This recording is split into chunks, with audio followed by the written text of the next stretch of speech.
So they were just mentioning.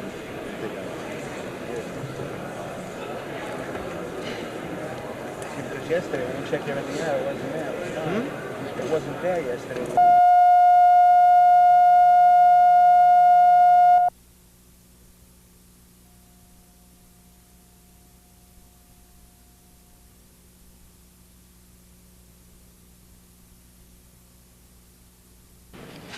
The session will please come to order.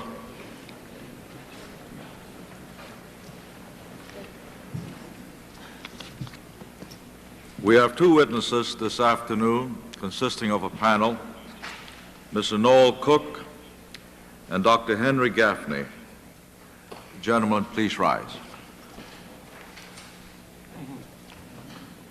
Do you solemnly swear that the testimony you're about to give is the truth, the whole truth, and nothing but the truth? Yes, sir. Please be seated. Mr. Saber? Thank you, Mr. Chairman. Good afternoon. Mr. Cook, will you please state your name and your address? My name is Noel Koch. I live in Potomac, Maryland. And what is your current occupation? I'm the president of International Security Management. And when did you commence that occupation? Approximately the same time last summer, about the end of June of 1986. Mr. Cook, will you put the mic closer to your mouth, Yes, sir. Thank you. Move this stuff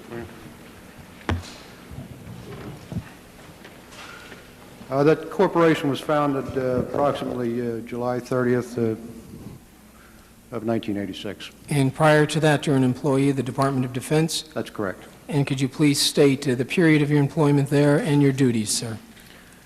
The period of employment was from March 1981 until May 1986.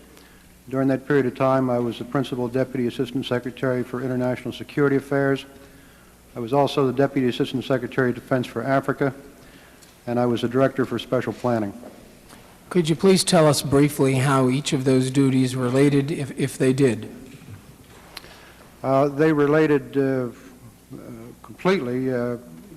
The Principal Deputy's job is a number 2 person to the Assistant Secretary for International Security Affairs. That's most usefully thought of as a mini State Department within the Pentagon.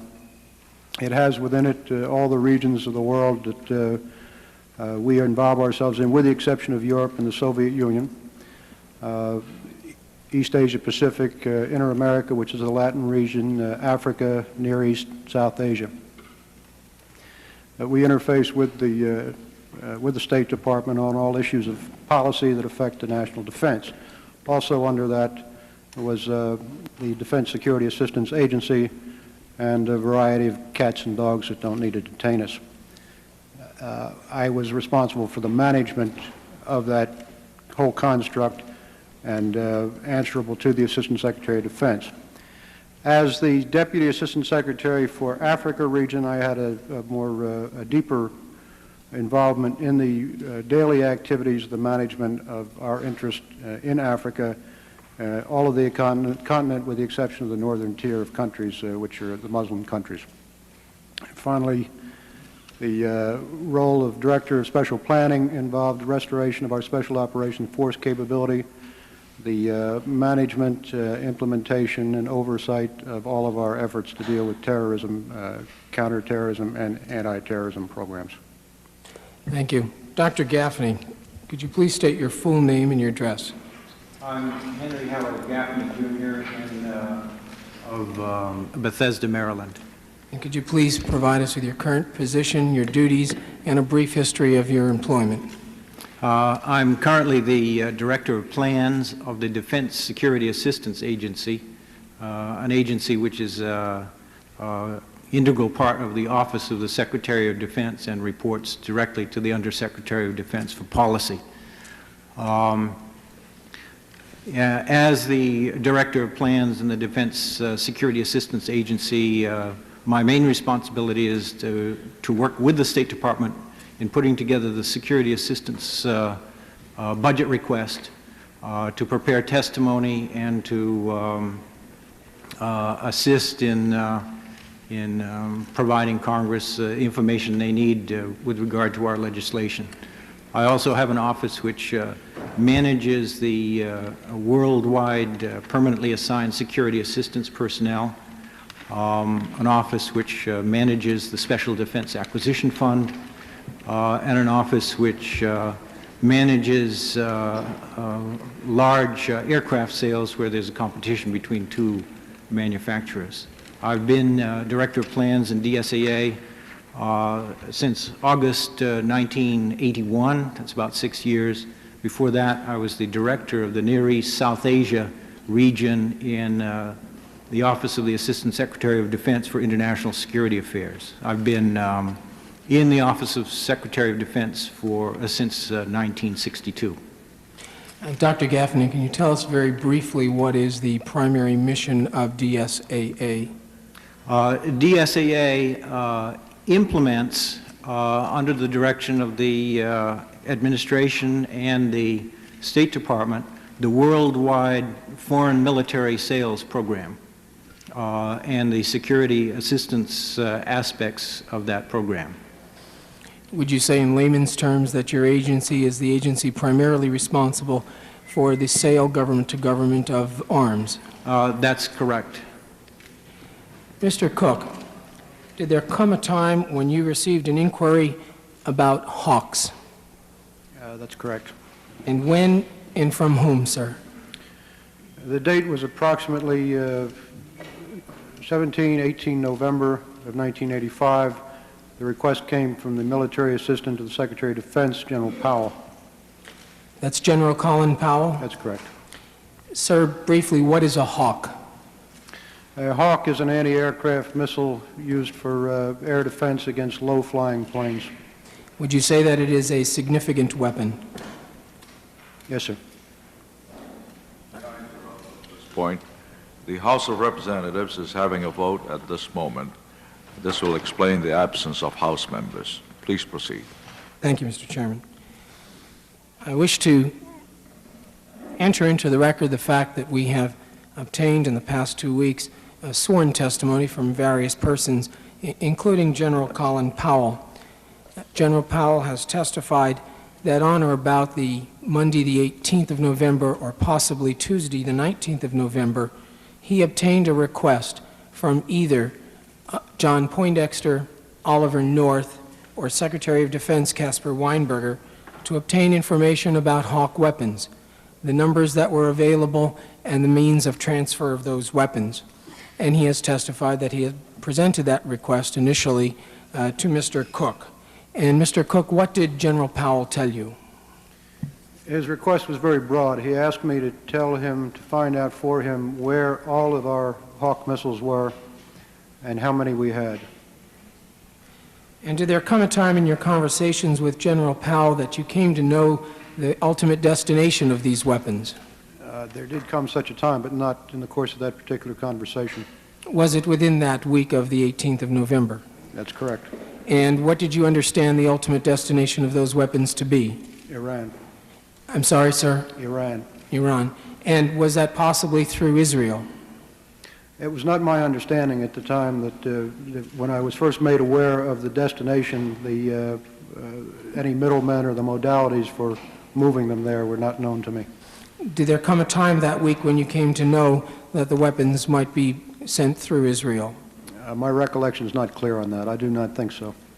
Did you understand that hostages were involved? Yes, I did.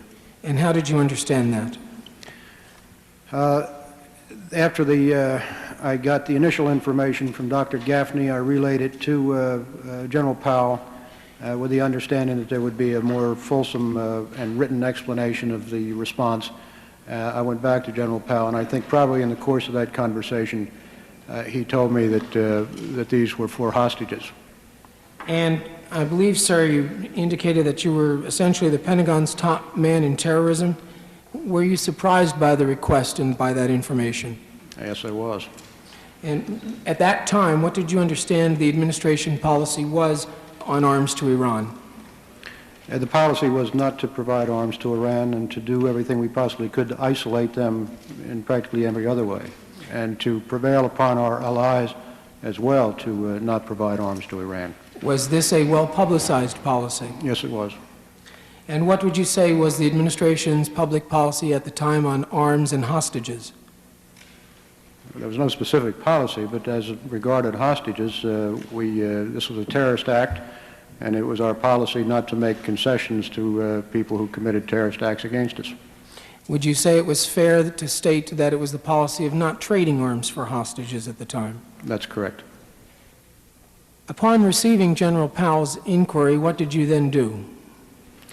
I went back to the office, I called Dr. Gaffney, I asked him to come to see me, and I gave him the information that I was looking for, and I gave him, my recollection is I gave him no further information than that. It was, the request was relayed as I received it. Can you tell us the sense in which the request from General Powell was relayed to you? Was it simply an objective one to obtain information? Was there a negative inclination to obtain information but cast that information in a way to discourage the transaction or encourage the transaction? It had no value orientation initially. It was simply, I would like to have the following information. All right. And Dr. Gaffney, I take it there came a time when you received an inquiry about Hawks. And can you tell us from who and under the circumstances? I was serving as the acting director of the Defense Security Assistance Agency at the time, and I was asked by Mr. Koch to find out where all the Hawk missiles were in the world. And what did you do on receiving that request? I took two steps. I went to our agency's computer, which has a record of all such government-to-government sales worldwide back through time, and also those which are in the pipeline. That is, sales agreements have been concluded and they were awaiting delivery. And then I went further to the Army, to our security assistance counterparts in the Army, to Mr. William Jackson, and asked him specifically, were there any Hawk missiles intended for foreign military sale, which were now awaiting a delivery in the United States. And what occurred next? Well,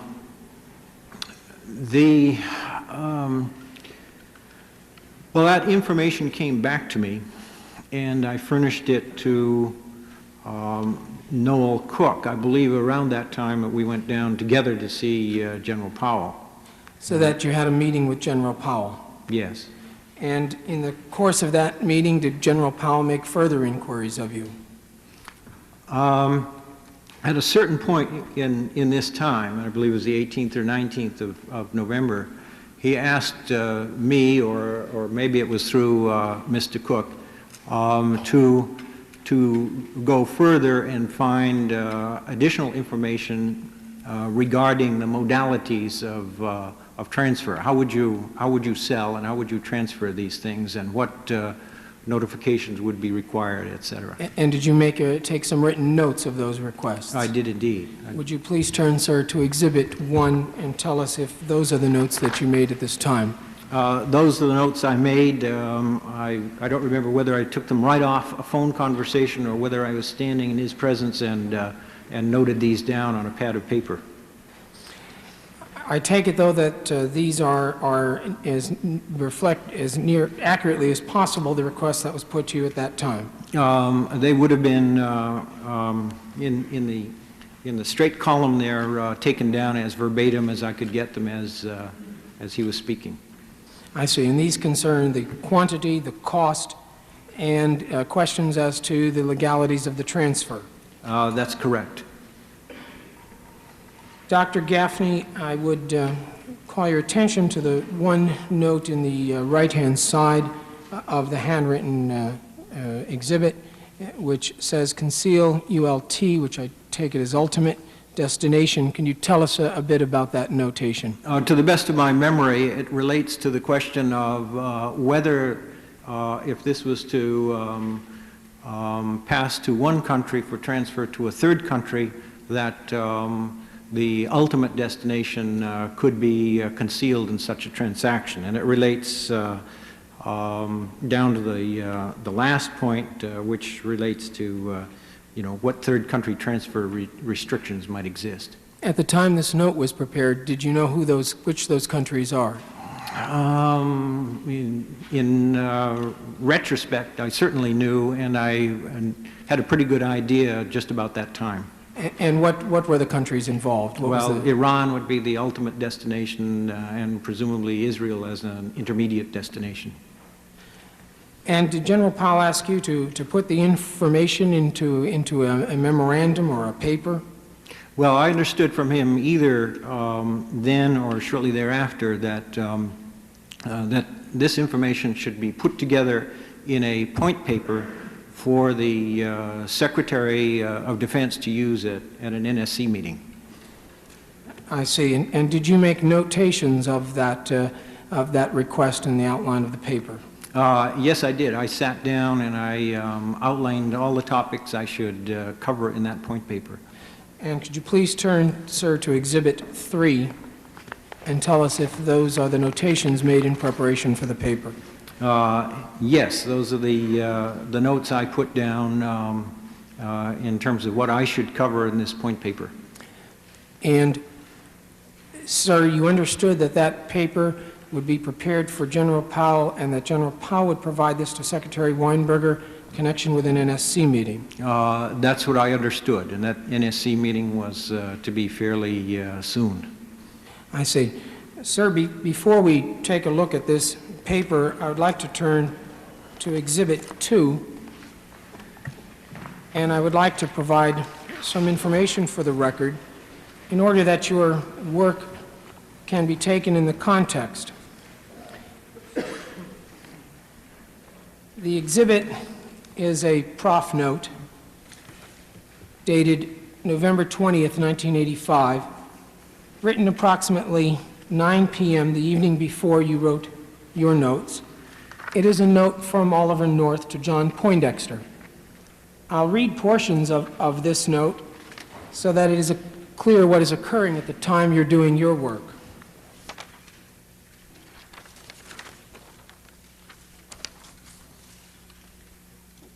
Colonel North is telling John Poindexter that 80 Hawks will be delivered from Israel to Iran beginning 22nd of November.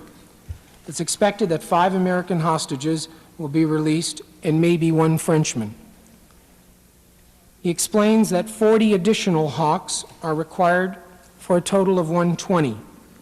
He goes on page 2 of the exhibit, replenishment arrangements are being made through the MOD, and I believe he refers to the Ministry of Defense, purchasing office in New York City.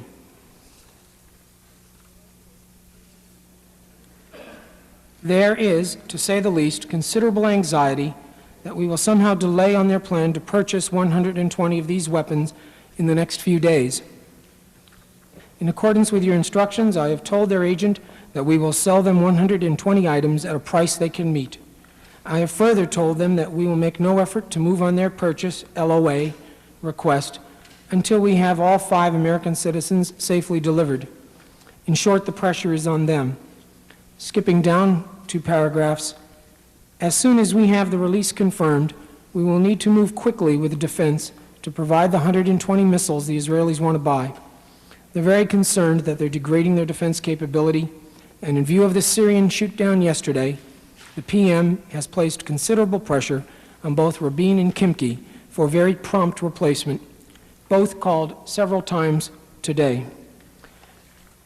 Dr. Gaffney, to your knowledge and based on your years at DSAA, was Colonel North at this time authorized in any way to offer Hawk missiles to either Israel or Iran? No. All right, Dr. Gaffney, I'd like to return to your notes, which are at Exhibit 3. Did you understand at the time you were preparing these notes how many missiles were being sought? Yes, at the very beginning, the number 500 came up, but by the time a day had passed, the number had been refined to 120. And were these for replenishment to Israel or for sale directly to Iran, or did you know? I did not know. Returning to your notes, sir, in point 3, you have a note, legal question, strongest terms. Could you explain that for us, please? As I recall it, it was to put in the strongest terms that the sale of weapons, major defense equipment of this kind, would require very definite procedures, including notification to Congress. The first reference there is to an LOA, which is a letter of offer and acceptance, which is the formal way, the formal sales contract we conclude with a country in order to transfer equipment on a government-to-government basis. Notice refers to the requirement under Section 36B of the Arms Export Control Act to notify Congress, and above threshold says that if it's over $14 million worth of major defense equipment, that notice is required. And I take it you were familiar with these rules and procedures in the context of your position and experience at DSAA? Yes, DSAA has a responsibility for furnishing those notices to Congress and has a mechanism set up to ensure that they are done. Dr. Gaffney, I would ask you to look at Exhibit 4, which I believe is titled United States Department of Defense Offer and Acceptance, DD Form 1513. Is this document the document which represents the LOA on your notes?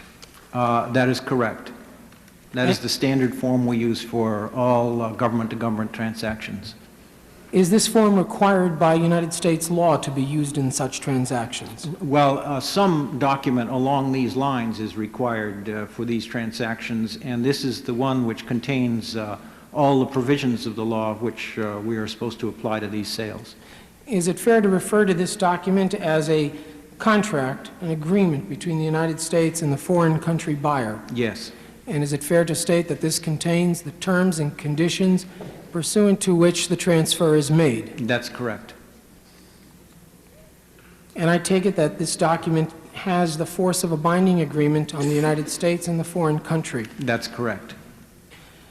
Sir, do you know if Israel's stocks of Hawks in 1985 was obtained pursuant to the terms of this type of agreement, the LOA?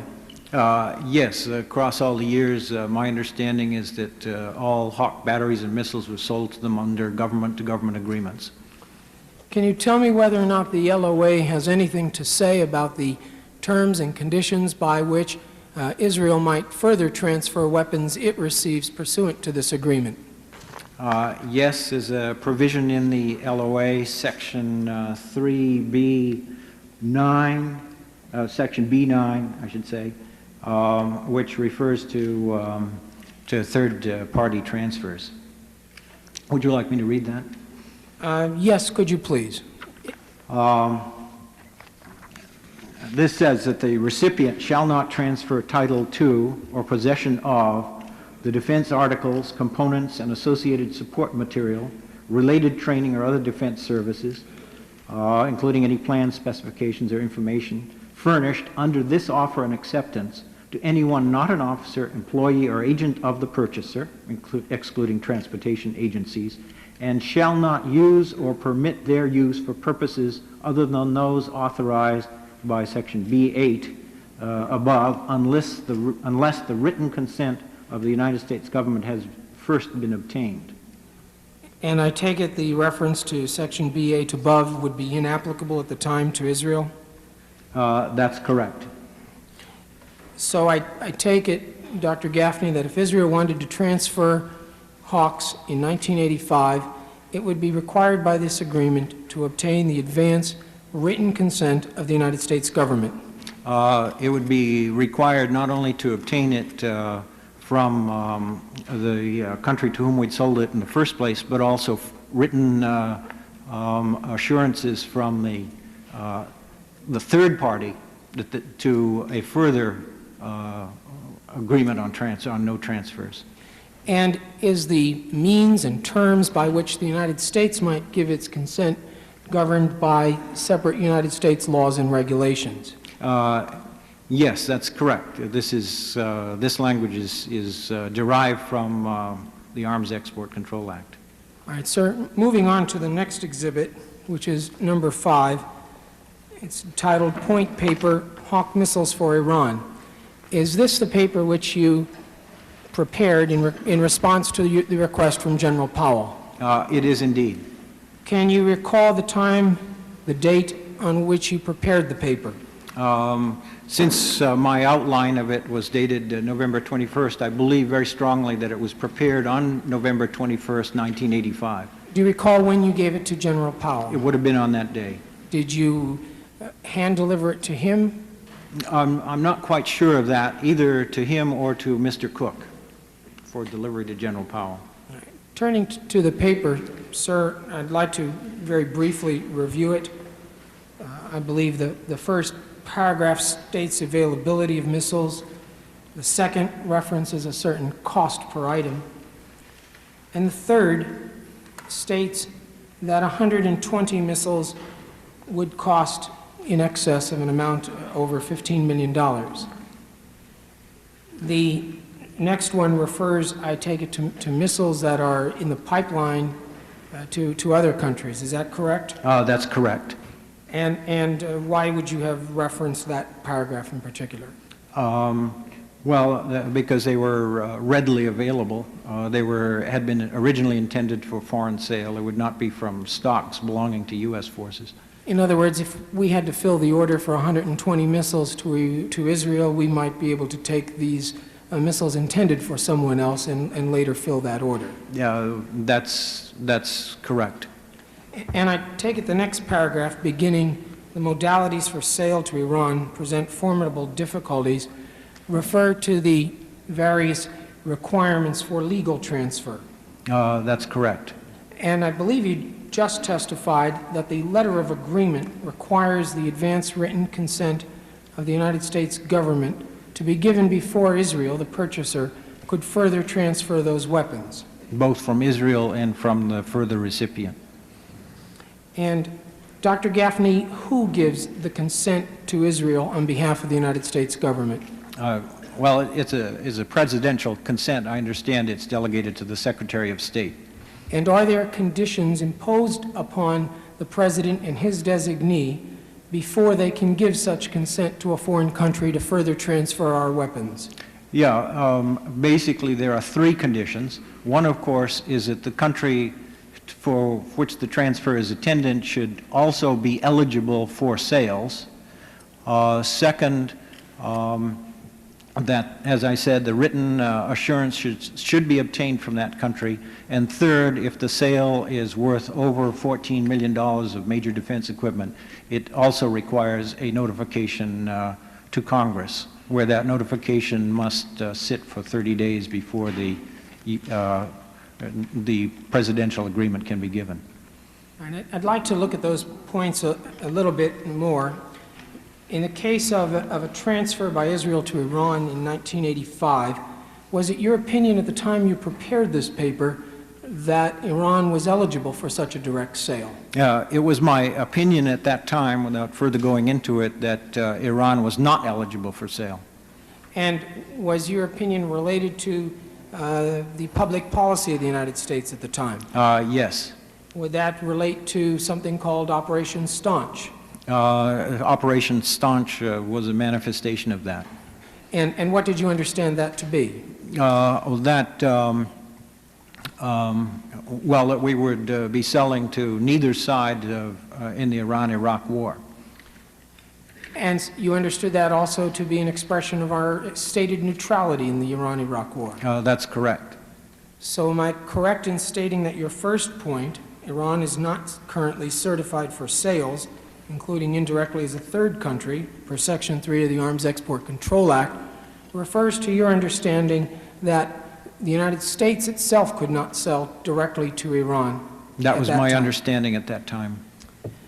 Moving along to the second condition you mentioned, which has to do with a threshold level by which the President must notify Congress. I take it this is the second point here in your paper. That's correct. So that assuming that the United States could make a direct sale to Iran, I take it that the second point stands for the proposition that if the sale were valued over $14 million, the President must first notify Congress before authorizing the transfer. That's correct. And I take it that your understanding was that this 120 missiles would be a sale exceeding that threshold level. Yeah, clearly it would exceed. And I take it that that is also what you intend by the next point, and could you elaborate on that a bit? Thus even if Yes, sir. point, which reads, thus even if the missiles were laundered through Israel, Congress would have to be notified. That's correct. And could you explain, please, the next paragraph with its two sub-paragraphs? Which begins, it is conceivable that the sale could be broken into 3 or 4 packages in order to evade congressional notice. Yes, sir. Yeah, that was, I should say that nobody suggested that to me, but that's something I felt constrained to put in here, which said that possibly you could get under the threshold if you broke it up and said, well, here's one package for less than 14 million and here's another package for less than 14 million. But I recommended strongly against it, since we had never done anything like that. And do you address that view in the next two sub-paragraphs? That's correct. And I take it what you mean to say is that such a split has never before occurred. Not to my knowledge. And could you explain for us a bit the next sub-paragraph and what you had in mind? The one beginning, it is conceivable that on satisfactory consultation with Chairman Lugar and Fassel and their minority counterparts, they might agree to splitting the sale into smaller packages. Well, that was a speculation that if it were necessary and the law could not be strictly complied with, one could check with the main principals in the Congress who are concerned with these sales as to the advisability of such a course. And Dr. Gaffney, I take it from our testimony and exchange just earlier that there is a third condition which is not directly addressed here, a condition of the consent, which has to do with a prior written assurance from the intended transferee country. Yes. And could you, again, just explain what is involved in that condition? Well, that condition is that we would like the same assurances against third-party transfer from the further recipient as we obtained from the original buyer. Dr. Gaffney, I just want to summarize for clarity, for Hawk missiles sold by the United States to Israel and in Israel's stocks in 1985, Israel's agreement with the United States was that Israel would not transfer those Hawks without obtaining the advance written consent of the United States government. That's correct. And the advance written consent of the United States government is, by our law, given by the President, who has delegated that to the Secretary of State. That's my understanding. And neither the President nor his designee, the Secretary of State, can give that consent unless certain conditions are satisfied in advance of that consent and the transfer. That's correct. And that these conditions are, first, the United States could legally sell to the third country.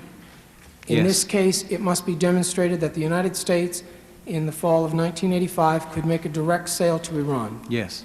And that it was your opinion at that time that we could not. That's correct.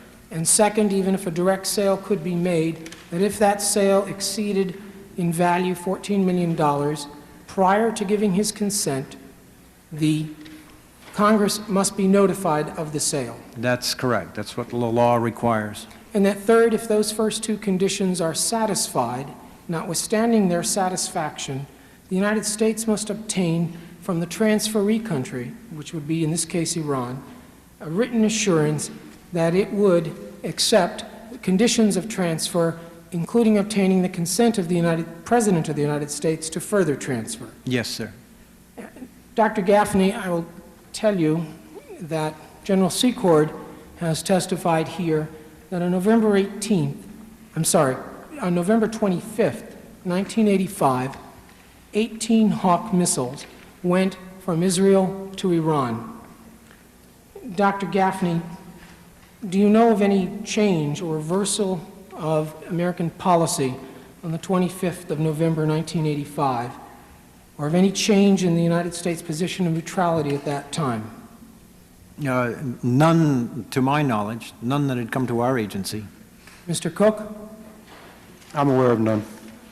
Dr. Gaffney and Mr. Koch, do either of you know of any congressional notification sent by the President or any of his authorized designees to the Congress stating that the President would permit Israel to transfer Hawks to Iran that year? Not to my knowledge, nothing recorded in our agency. No. And Dr. Gaffney and Mr. Koch, do either of you know of any written consent granted by the President or the Secretary of State or any authorized designee to Israel permitting the transfer of those weapons? No. No.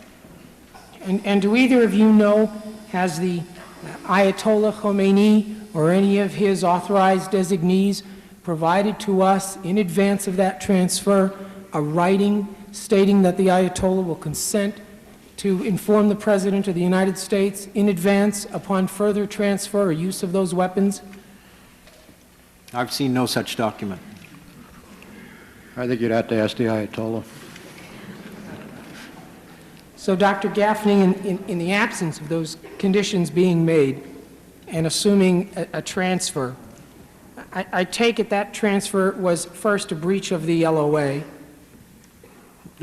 Yes, I would assume so. And I take it for those who may have participated in it, it constituted a violation of the Arms Export Control Act. As far as I can see. Dr. Gaffney, I'd like to interrupt here again so that we understand the context in which our discussion is taking place. On the 25th of November 1985, 18 Hawks were transferred to Iran. No further Hawks were transferred and no hostages came out. For the period of November 25th, 1985 to December 4th, 1985, we'll obtain additional testimony later this week. However, it became clear that by the 4th of December 1985, additional plans were in the making. And I would refer you now to Exhibit 6, which is another prof note dated December 4th, 1985, and it is a prof note from Colonel North to John Poindexter summarizing the events of the Iran initiative to that date. It is a long summary, and I don't wish to enter it into the record now. It was entered into the record in connection with Mr. McFarlane's testimony. I would, however, refer to what is the third page in this exhibit, and I'd like to point out the first full paragraph. After summarizing the events to that date, Colonel North goes as follows. With all of the above as a lengthy preamble describing 2 nearly frantic weeks with the Israelis and Iranians, the following proposal has evolved, which the Iranians today said they would like to discuss in detail on Saturday. The total package from the Israelis would consist of 50 IHawks with PIP, Product Improvement Package, and 3,300 basic tows. Deliveries would commence on or about 12 December as follows. The first delivery at hour 1 would be 1707 with 300 tow missiles, and it equals 1 American citizen. 10 hours later, another 707, the same aircraft, with 300 more tows, and that equals 1 American citizen. 6 hours later, a 747 with 50 Hawks and 400 tows would be transferred. That would equal 2 American citizens. 4 hours later, a 707 with 300 tows would equal 1 American citizen. 4 hours later, a 747 with 2,000 tows yields 1 French hostage. The tows would add up to 3,300. Mr. North goes on, Colonel North goes on, all involved on our side recognize that this does not meet one of the basic criteria established at the opening of the venture, a single transaction which would be preceded by a release of the hostages. However, given the points above regarding the mutual distrust in the dialogue, we all believe it is about the only way we can get the overall process moving. Turning to the next page, in terms of replenishment of the TOW missiles and weapons for Israel, Colonel North states that the quantity of TOWs requested represents, and here there's been a necessary redaction. Marone and I are working with the Israeli Purchasing Office in New York to ensure that the replenishment can be accomplished quickly after December 12 as possible. All recognize that quantities degrade Israeli readiness and that the items will need to be dispatched quickly in order to preclude disaffection and leaks. That was on the 4th of December. On the 5th of December, the next day, Colonel North writes a note to Mr. McFarlane, which is at Exhibit 7, and it is a memorandum which was also introduced earlier in connection with Mr. McFarlane's testimony. Here, I would only refer to what is the last page of this exhibit and what is the third paragraph on the page. The greatest operational security concern is that of replenishing Israeli stocks. Israelis have identified a means of transferring the Iranian-provided funds to an Israeli Defense Force IDF account, which will be used for purchasing items not necessarily covered by FMS. They will have to purchase the replenishment items from the United States in FMS transaction from U.S. stocks. Both the number of weapons and the size of the cash transfer could draw attention. If a single transaction is more than 14.9 million, we would normally have to notify Congress. The Israelis are prepared to justify the large quantity and urgency based on damage caused to the equipment in storage. Dr. Gaffney, I understand that there came a time when you received a request about TOWs. That's correct. And briefly, what is a TOW missile? A TOW missile is a tube launch, optically guided, wire directed missile. It's a small missile which flies about up to 4,000 meters. It's a ground-to-ground missile meant to kill tanks. Can it be held on the shoulder? No, it is not a shoulder-fired weapon. It's a crew-fired weapon from a launcher. All right. And can you tell us the circumstances concerning the request made to you about TOWs? In this case, I was called in by Mr. Richard Armitage, the Assistant Secretary of Defense for International Security Affairs, and said, and basically I was told we need to find out where we could find 3,300 TOW missiles. Did Mr. Armitage indicate the source of the inquiry to him? No, he did not. What information, if any, did he provide you in connection with that inquiry? Nothing that I remember, except that it was made clear to me that it was a follow-on to the previous exercise on Hawks. Did you understand, therefore, that Mr. Armitage had knowledge of the exercise on Hawks? Yes, he did. Did he indicate that he had seen or knew of the point paper which you had done on Hawk missiles?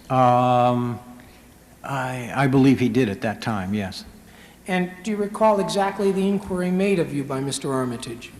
Well, as the best I can recall, it was to compile the same kind of information on TOWs as we had compiled on Hawks, and also to address the same legal questions that had been addressed previously with regard to the Hawks. And, sir, did you also make a notation of that request? Yes. I had made some note on it while I was doing the staff work in my work diary. Could you please look at Exhibit 8 and tell us if that is the note? Yes, that's an extract from my work diary dated 6 December 1985. And can you tell us if that was the date of the request? As far as I know, yes. And can you please explain a bit to us about this request, in particular, the numbers indicated on the notation? Well, basically, we were looking for 3,300 tows, and a quick check said that the price of the replacements, as noted on at the top there, if you were to buy TOW 2 missiles to replace ITOW or improved TOWs missiles, those replacements would cost about $11,000 each to produce. And I was just adding that all together and found that it came up to over $30 million. And I take it the number that Mr. Armitage referred to was 3,300 tows. That's correct. Did Mr. Armitage indicate to you in any way that he had had a conversation with Oliver North about this matter? No, he did not. Or John Poindexter? No. Did he indicate that he had obtained any earlier memorandum from either of those persons or from anyone concerning 3,300 tows? No, he did not. Did he indicate why he asked you the number 3,300? No, he did not give me any indication why that number. And what did he ask you to do when you obtained your information? Well, by this time, the deputy director of our agency, who was back in town, was working together with me on the exercise, and what we did was try to put the information together in a point paper similar to the one we had done for Hawk. Again, our understanding was that it would probably be used for an NSC meeting. See, and was this deputy director Mr. Glenn Rudd? That's correct.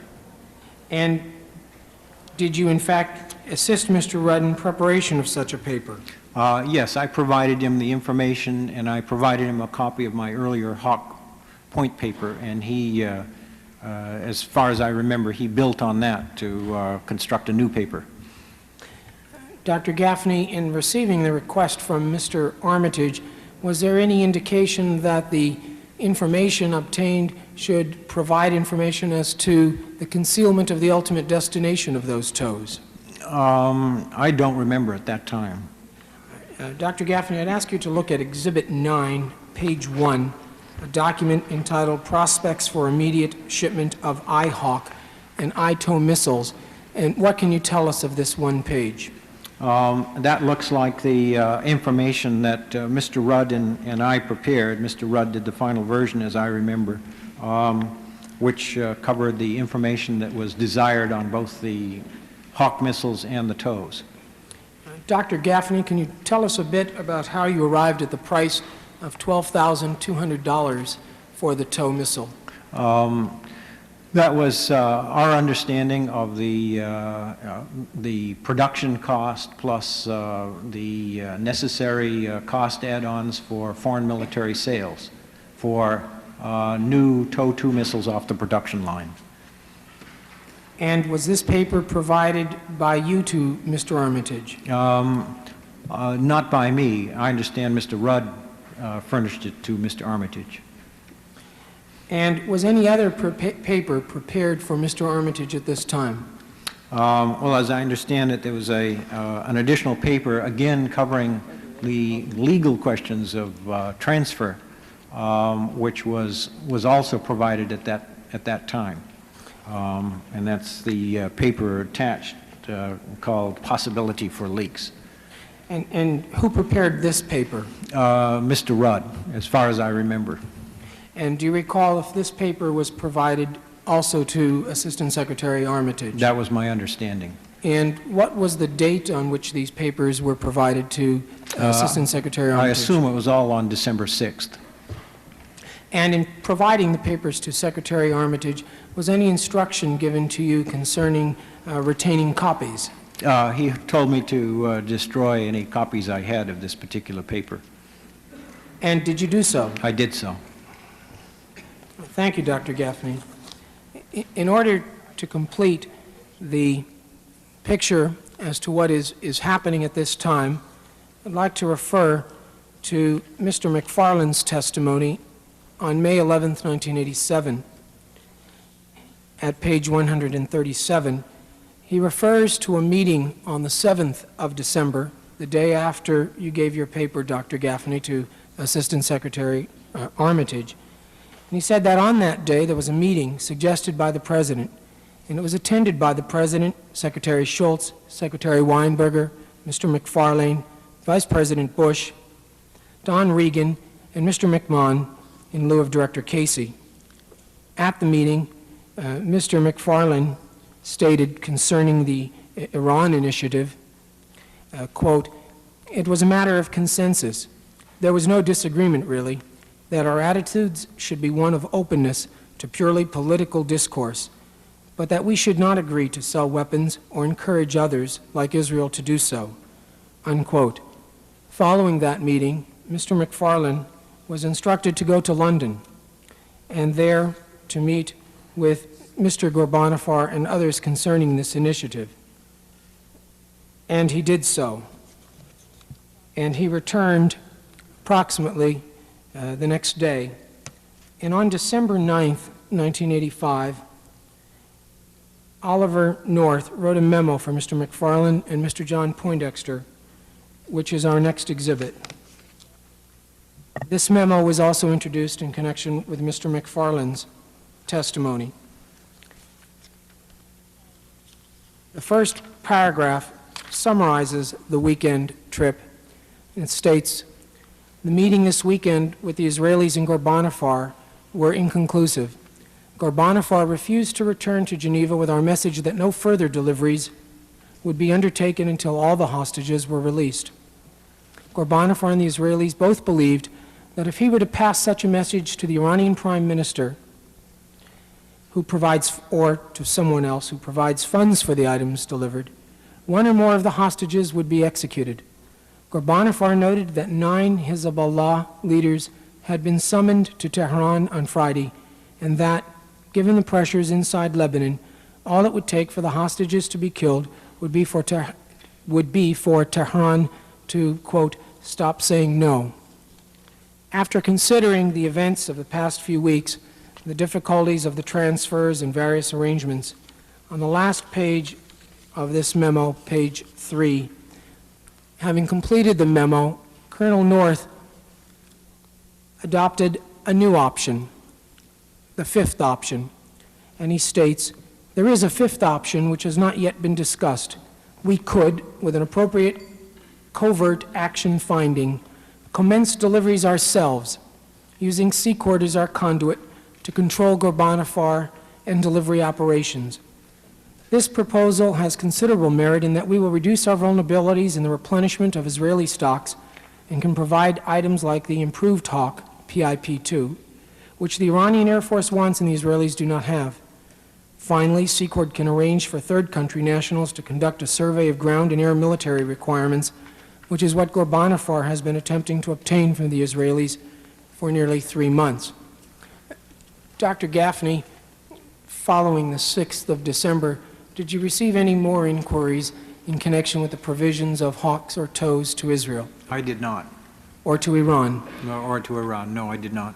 Dr. Gaffney, at the time, were you aware of the transfer of Hawks that had taken place on 25 November? No, I wasn't aware at all.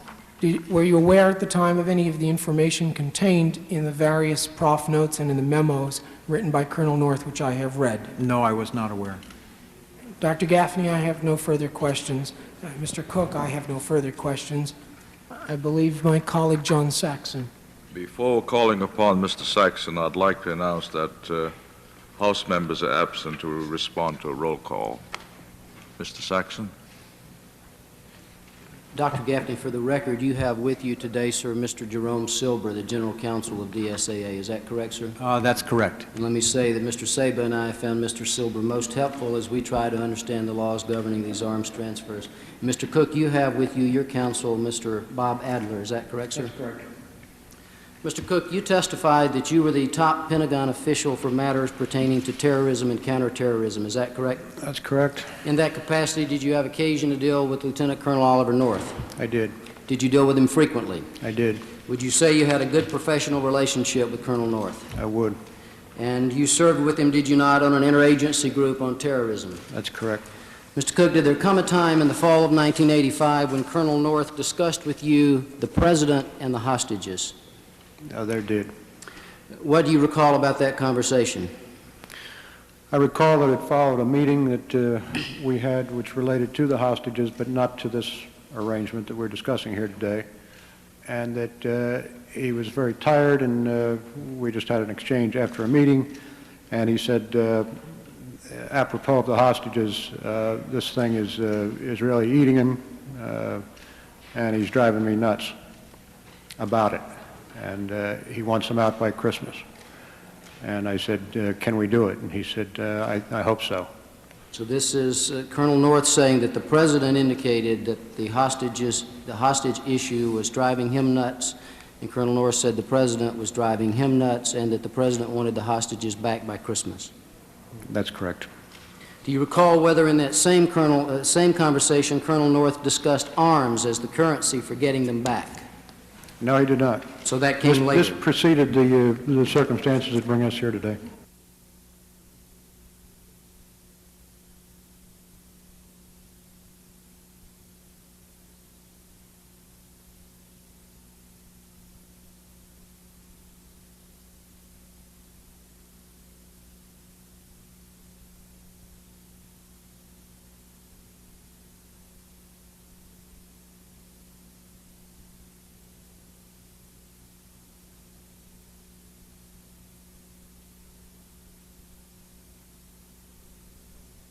For the purchase of tows, these tows were for the purpose of retransmission to Iran, which I understood by that point because we're leapfrogging ahead here.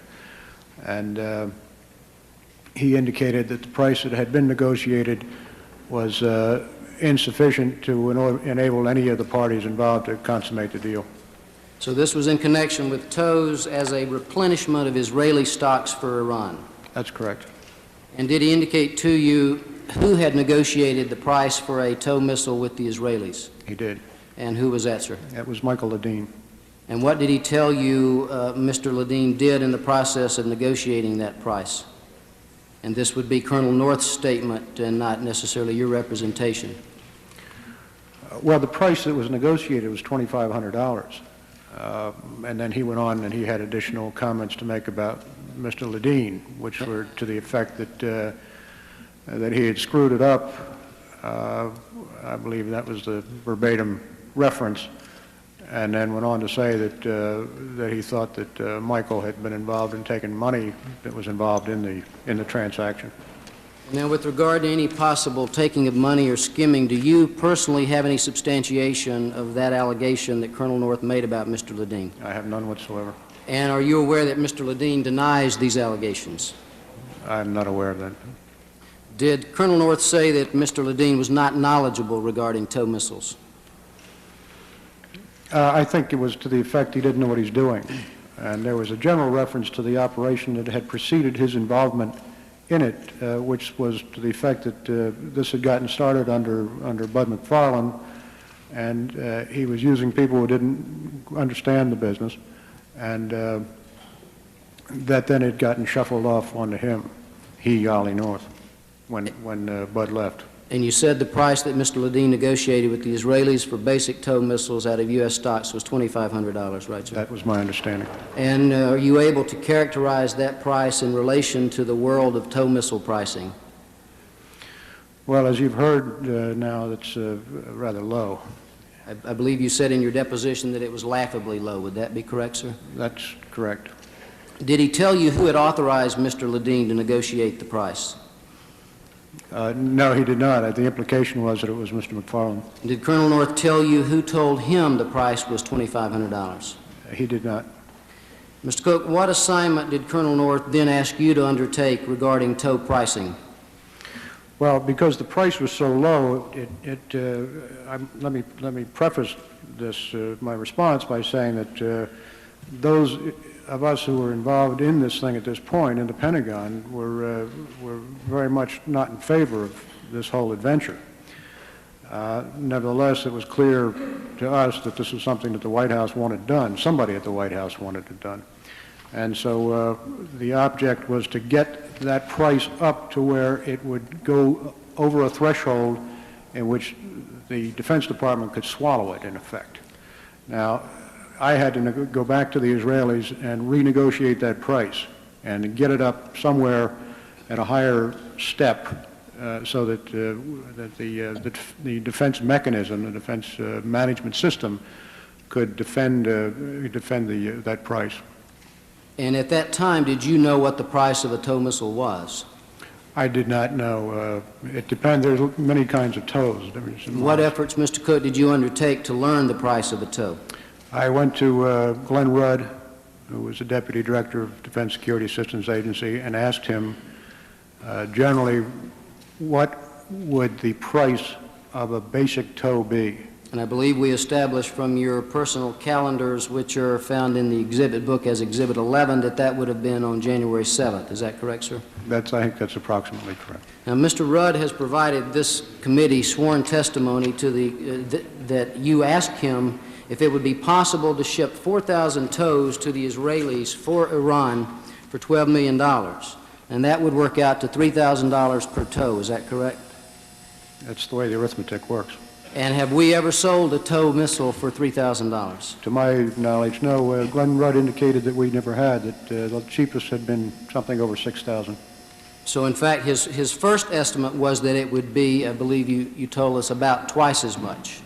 And then, if I understand correctly, he then went back to verify the data precisely, and that's when he gave you the figure of $6,800. Yes, sir. So that the cheapest at that point we had ever sold a basic tow was for $6,800.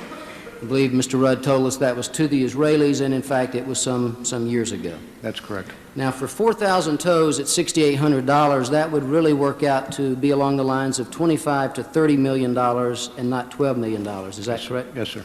So even with discounting some of the older basic tows because of their remaining shelf,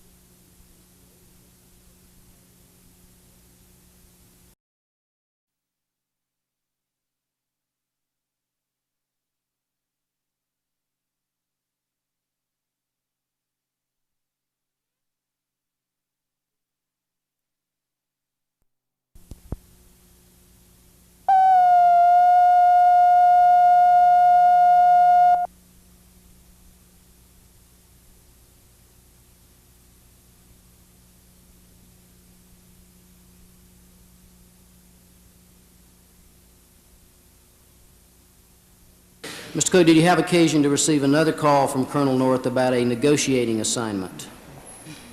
Yes, I did. And when would that call have been received, approximately? My recollection is not that clear on that. It seems to me it would have been December, no later than very early January. And that would be December of '85 or early January of '86? That's correct. And what can you tell us about that phone conversation? The conversation had to do with revising a price that had been negotiated with the Israelis for the purchase of tows. These tows were for the purpose of retransmission to Iran, which I understood by that point because we're leapfrogging ahead here. And he indicated that the price that had been negotiated was insufficient to enable any of the parties involved to consummate the deal. So this was in connection with tows as a replenishment of Israeli stocks for Iran? That's correct. And did he indicate to you who had negotiated the price for a tow missile with the Israelis? He did. And who was that, sir? That was Michael Ledeen. And what did he tell you Mr. Ledeen did in the process of negotiating that price? And this would be Colonel North's statement and not necessarily your representation. Well, the price that was negotiated was $2,500. And then he went on and he had additional comments to make about Mr. Ledeen, which were to the effect that that he had screwed it up. I believe that was the verbatim reference, and then went on to say that that he thought that Michael had been involved in taking money that was involved in the transaction. Now, with regard to any possible taking of money or skimming, do you personally have any substantiation of that allegation that Colonel North made about Mr. Ledeen? I have none whatsoever. And are you aware that Mr. Ledeen denies these allegations? I'm not aware of that. Did Colonel North say that Mr. Ledeen was not knowledgeable regarding tow missiles? I think it was to the effect he didn't know what he's doing. And there was a general reference to the operation that had preceded his involvement in it, which was to the effect that this had gotten started under Bud McFarland, and he was using people who didn't understand the business, and that then had gotten shuffled off onto him, Ollie North, when Bud left. And you said the price that Mr. Ledeen negotiated with the Israelis for basic tow missiles out of U.S. stocks was $2,500, right, sir? That was my understanding. And are you able to characterize that price in relation to the world of tow missile pricing? Well, as you've heard now, it's rather low. I believe you said in your deposition that it was laughably low. Would that be correct, sir? That's correct. Did he tell you who had authorized Mr. Ledeen to negotiate the price? No, he did not. The implication was that it was Mr. McFarland. Did Colonel North tell you who told him the price was $2,500? He did not. Mr. Cook, what assignment did Colonel North then ask you to undertake regarding tow pricing? Well, because the price was so low, let me preface this my response by saying that those of us who were involved in this thing at this point in the Pentagon were very much not in favor of this whole adventure. Nevertheless, it was clear to us that this was something that the White House wanted done. Somebody at the White House wanted it done. And so the object was to get that price up to where it would go over a threshold in which the Defense Department could swallow it, in effect. Now, I had to go back to the Israelis and renegotiate that price and get it up somewhere at a higher step so that, the defense mechanism, the defense management system could defend that price. And at that time, did you know what the price of a tow missile was? I did not know. It depends. There's many kinds of tows. What efforts, Mr. Cook, did you undertake to learn the price of a tow? I went to Glenn Rudd, who was the Deputy Director of Defense Security Assistance Agency, and asked him generally what would the price of a basic tow be. And I believe we established from your personal calendars, which are found in the exhibit book as Exhibit 11, that that would have been on January 7th. Is that correct, sir? I think that's approximately correct. Now, Mr. Rudd has provided this committee sworn testimony to that you asked him if it would be possible to ship 4,000 tows to the Israelis for Iran for $12 million. And that would work out to $3,000 per tow. Is that correct? That's the way the arithmetic works. And have we ever sold a tow missile for $3,000? To my knowledge, no. Glenn Rudd indicated that we never had, that the cheapest had been something over $6,000. So, in fact, his first estimate was that it would be, I believe you told us, about twice as much. And then, if I understand correctly, he then went back to verify the data precisely, and that's when he gave you the figure of $6,800. Yes, sir. So that the cheapest at that point we had ever sold a basic tow was for $6,800. I believe Mr. Rudd told us that was to the Israelis, and in fact it was some years ago. That's correct. Now, for 4,000 tows at $6,800, that would really work out to be along the lines of $25 to $30 million and not $12 million. Is that correct? Yes, sir. So even with discounting some of the older basic tows because of their remaining shelf life, we would still not be able to get the price down to the $12 million figure. Is that correct? If you use those prices, that's correct. Mr. Rudd has testified that, in fact, he thought that with this discounting due to shelf life, there would be no way that we could get the figure down to 12, and for that matter, we would not be able to get the figure down for 4,000 tows to below $14 million. Is that correct, sir? That's right. Now, what is the significance of the $14 million figure? Well, as it stands alone, the $14 million, the significance of the $14 million is that is the threshold which is provided in the Arms Export Control Act, above which you must notify the Congress. If you're going to sell X number of widgets and it costs you more than $14 million, you have to tell the Congress you're going to do it.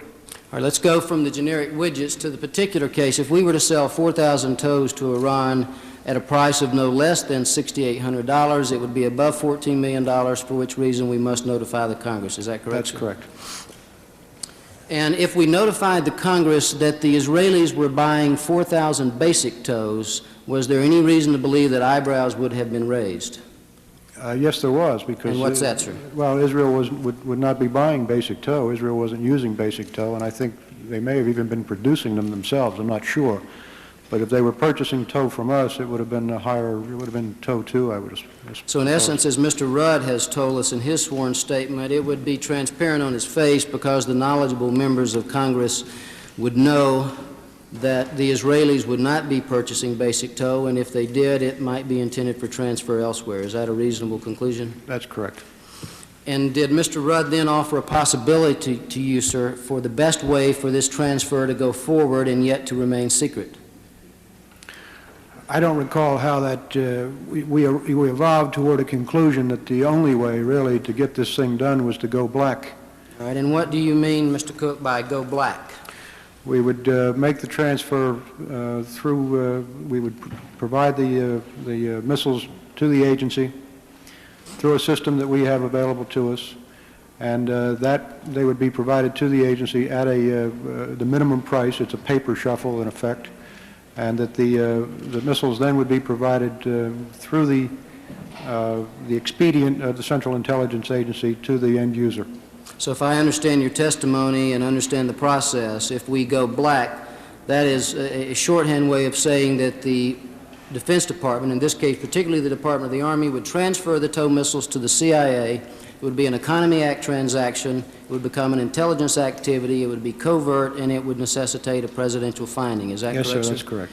I'd like for you to look, Mr. Cook, at Exhibit 12 in the exhibit book, which you have verified in your sworn deposition testimony as being a handwritten note made by you on note paper at the Pentagon. And I believe you put the date for this note at February or March of 1986. Is that correct, sir? Yes, sir, but it's very rough because if you see the original version, which I don't have, it's written at different times, clearly in different, one is pen, one is ink, and so forth. And let me say for the record, this document has been unclassified by the White House. The version in the exhibit books does not bear that notation. Mr. Cook, if you would briefly walk us through this, because frankly your handwriting is not much better than mine, so for the benefit of everyone, tell us what each sentence says. The first says that tow were discussed separately with Mr. Rudd and Dr. Gaffney in December. All right, sir, what's the next item? And I should say that the House and Senate councils have agreed that the items blacked out have no bearing on these proceedings. What's number 4? That's correct. The fourth one says that there's a tow paper locked in RLA safe, which would be Richard Armitage, and it says that he wouldn't let Rudd keep a copy. And that's the tow paper about which Mr. Saba has questioned Dr. Gaffney. That's correct. What's the next item, sir? The next says the original was 3,000, and there's definitely this much in stock, and my assumption is that that reference is to tow. The next sentence, please. It says there's no way to keep the transfer secret. The next one, you want me to proceed? Please. Says, Gast, this is General Gast, who's the director of Defense Security Assistance Agency, says the best possibility of cover was to do it black. Next line, please, sir. Through the Israelis would attract notice even if we tried to waive Section 36B, which is a notification to the Hill. And do you want me to continue? Please.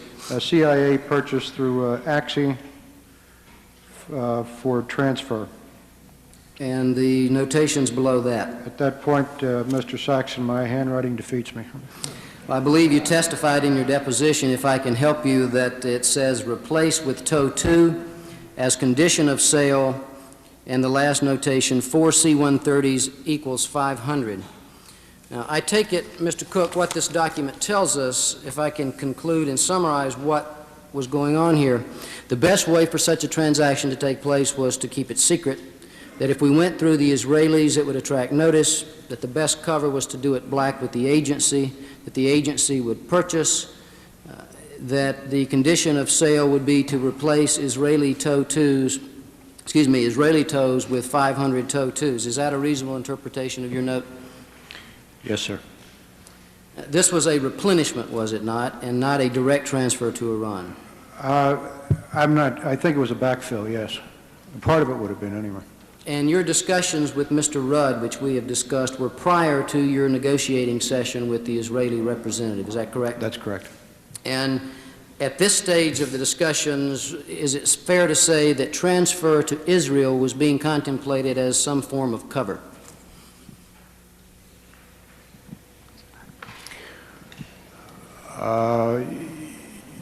Yes, well, I'm not sure how to respond to that. It seems to me it was, yes. I mean, it was... All right, let's go to the negotiating session then, Mr. Cook.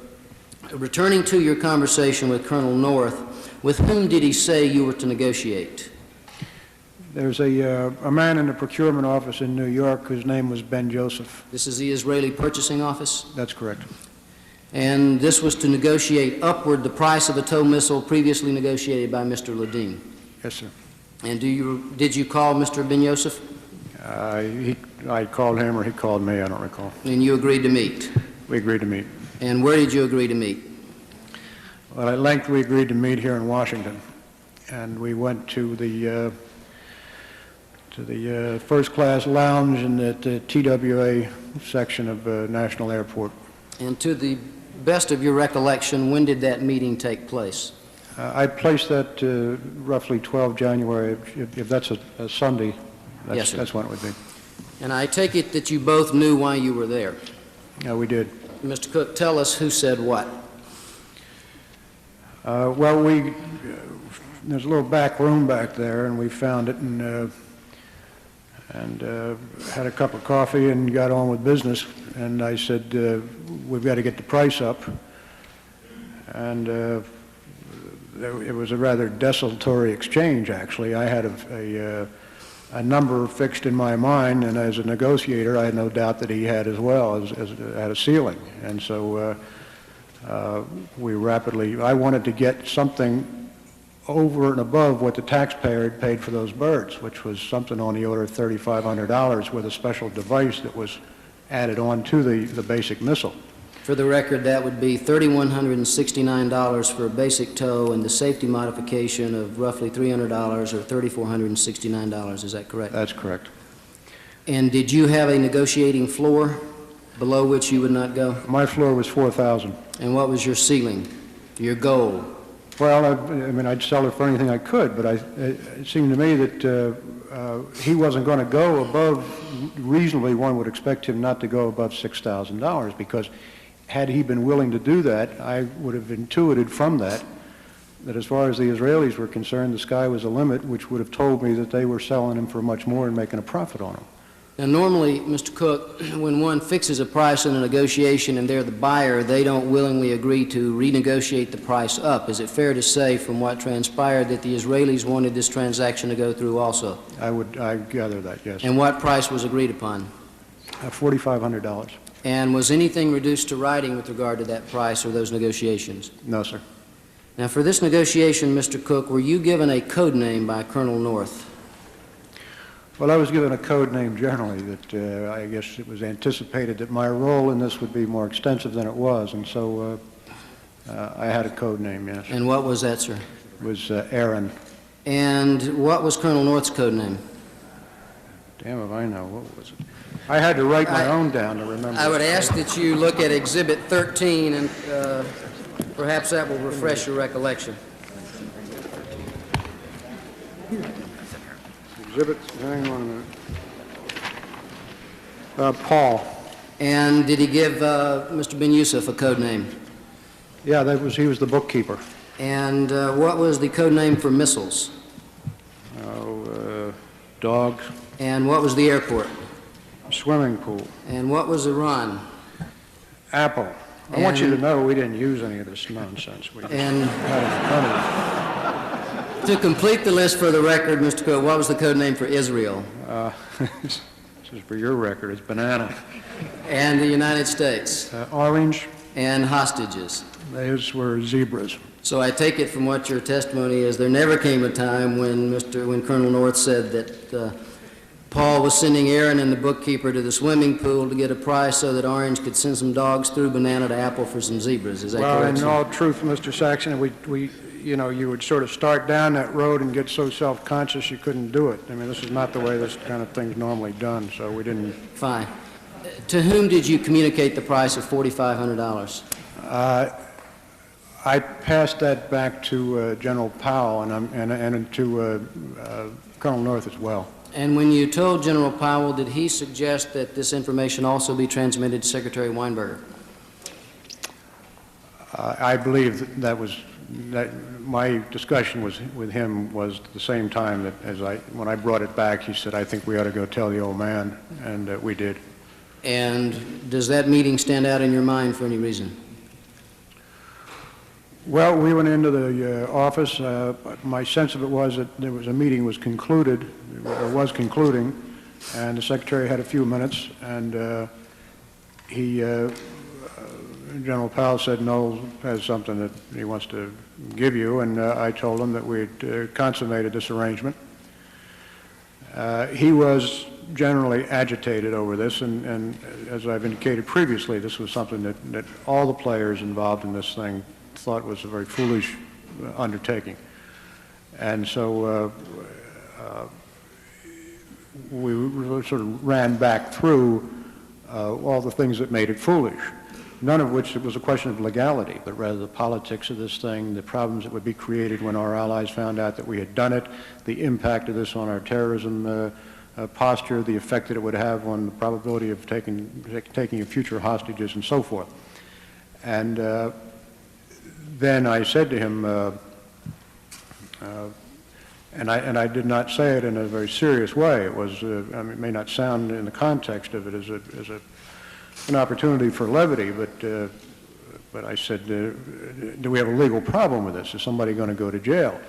And his response was in the affirmative, but I didn't take that seriously. And is there a reason why you did not take that comment seriously?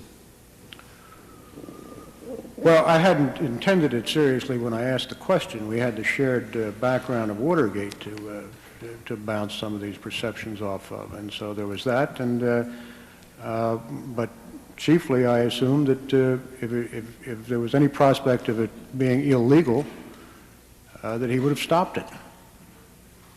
I mean, you know, when he became secretary, he put his hand on a Bible and swore to uphold the laws of the land, and I thought that was an ironclad guarantee. So since he didn't leave, I assumed it was legal. And is it your sense, Mr. Cook, that since Secretary Weinberger was not willing to resign over this initiative, then he must not have felt so strongly about the legality of it? I think he thought that the question of legality was tenable. Did he say on that occasion that this policy initiative was a disaster? He said he used words to that effect, yes. Did he say that it should be stopped? Yes, he did. Did he say that it was terrible for the country? Yes, he did.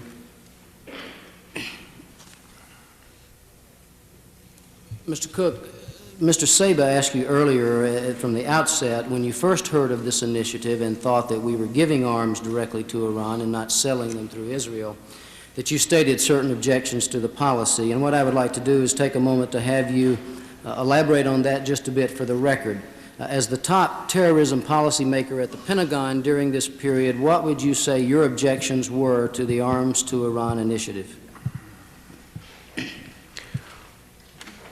The question of not making concessions to terrorists was about the last shred of a fig leaf that we had that constituted any kind of a pretense of having a policy toward dealing with terrorism at all. And so to have shed that one, it seemed to me, left us in a very difficult position, in addition to which there would be second-order consequences to our having done this. And so I was concerned that we looked very bad with our allies. And again, never mind the question of Operation Staunch or anything else, but I'm looking purely through the prism of someone who had to deal with their counterterrorism officials. And so while we had tried with varying degrees of success to get the cooperation of our friends in Europe and elsewhere It had taken us a long time to do that. I had been involved in most of it and in front of most of it, and it had taken a lot of time. And now it seemed to me that all this was unwinding. Now, my response to Mr. Saber was predicated on the assumption at the time that this was a straight-out ransom, not that there was a question of sales involved, but rather that we were going to give them X number of Hawk missiles in exchange for hostages, which I thought was ridiculous. I don't think we should ransom our hostages. And so, and as it evolved, and it evolved either as an effort to rationalize this effort or the question of pursuing a sensible policy toward the Gulf, that was emerging, that we were evolving a policy toward the Gulf in which we were going to try to restore our relationships with Iran. If that was the object, then it seemed to me that was supportable. And if that was the object, then clearly the logic took you to a point in which you had to have those hostages back because the American people wouldn't stand for a restoration of relations with Iran in circumstances in which they thought they were holding our hostages, which incidentally they're not. I mean, that's a misperception. But. So if I understand your testimony here this afternoon, Mr. Cook, and in your previous sworn statements and depositions to the committee, is it fair to say that you believed that the arms initiative was contrary to our stated policy of not shipping arms to Iran? That's correct. It was contrary to our policy of pressuring our allies not to ship arms to Iran? That's correct. It was contrary to our policy of not dealing with or making concessions to terrorists? That's correct. And in your opinion, did you believe that the shipping of arms to Iran would lead to the increased shipment of arms to Iran by our allies? Yes, but that wasn't a consideration of mine. I wouldn't. And did you believe that it would perhaps lead to the taking of additional hostages? I thought that was a definite possibility. Did you ever hear Secretary Weinberger verbalize these objections? In summary form, sure. I mean, they weren't elaborated, but those were his concerns. And it would be your understanding then that he shared these concerns? That would be my understanding. Final matter, Mr. Cook. Were you a trustee of the Richard Secord Legal Defense Fund? I was. Who was your co-trustee? My co-trustee is a man named Middleton Martin. He's an attorney. When did you resign as a trustee? Friday. That would be June. I don't know. Let me ask last Friday. Let me ask you to look at Exhibit 15 and tell us if, in fact, that is the letter of resignation which you submitted to General Secord resigning as a trustee of this fund. That's correct. Can you tell us, Mr. Cook, why you resigned as a trustee? Well, let me say first I started the Legal Assistance Fund for General Secord, and he's a friend of mine. I want to help him. We were raising money in modest sums, and we reached a point where one morning there was a very considerable sum of money in that Legal Assistance Fund, and over a period of about 2 weeks that sum grew. And would that sum have been characterized by 3 separate deposits? There were 3 separate deposits. And did you ascertain the origin of those 3 deposits? I was not able to do that. Did you then go to anyone else to help you in that process? Well, when the first sum came in, it was I went to Sandy Martin and said, "Where did this come from?" He shared my bafflement at our extraordinary success. And, Mr. Cook, what did you ultimately determine to have been the origin of these 3 transfers? I never made that determination. Did Mr. Martin tell you that they were wire transfers from? Oh, I'm sorry. Yeah. Okay. They were wire transfers from Credit Suisse. And did he tell you on what account they were drawn? No, and I don't think he knows. Were they drawn on the account of CSF? I don't know what CSF is. Is that not Credit Suisse? Credit Suisse is the financial institution, and CSF is a particular business entity. If he did, that went past me. I'm not aware of that. And can you tell us, Mr. Cook, what the total amount of the 3 contributions were which went into the Secord Legal Defense Fund? It was $500,000. Thank you, Mr. Cook. Mr. Adler, I have nothing further, Mr. Chairman. Mr. Ginsman, Thank you, Mr. Chairman. Dr. Gaffney, would you turn to Exhibit 9, which is the document entitled Possibility for Leaks? Yes, I have it. Sir, in that document there is a discussion of 3 legal methods regarding the arms transfers. Isn't that true? Yes, sir. Now, this document does not discuss another method, which is the covert method under the Economy Act. Isn't that correct? That's correct. And this covert method under the Economy Act is yet another legal method, is it not? Well, I'm not familiar with those laws at all. These are the laws that we operate under in our agency. I assume so from what I know. Mr. Cook, could you answer that question? No, sir, I cannot. Thank you. Dr. Gaffney, you've testified about several conditions which must be met for an arms transfer to take place under the Arms Export Control Act. Isn't that true? Yes, I did. And you testified that, to your knowledge, those conditions were not met? That's correct. Now, those conditions do not apply to covert transactions, which are dealt with under separate provisions. Isn't that true? I have no idea. Ultimately, these arms transfers did take place as covert transactions. Isn't that correct? Only from what I hear in the newspaper and watching these hearings. Mr. Cook, can you answer that question? I would respond the same way.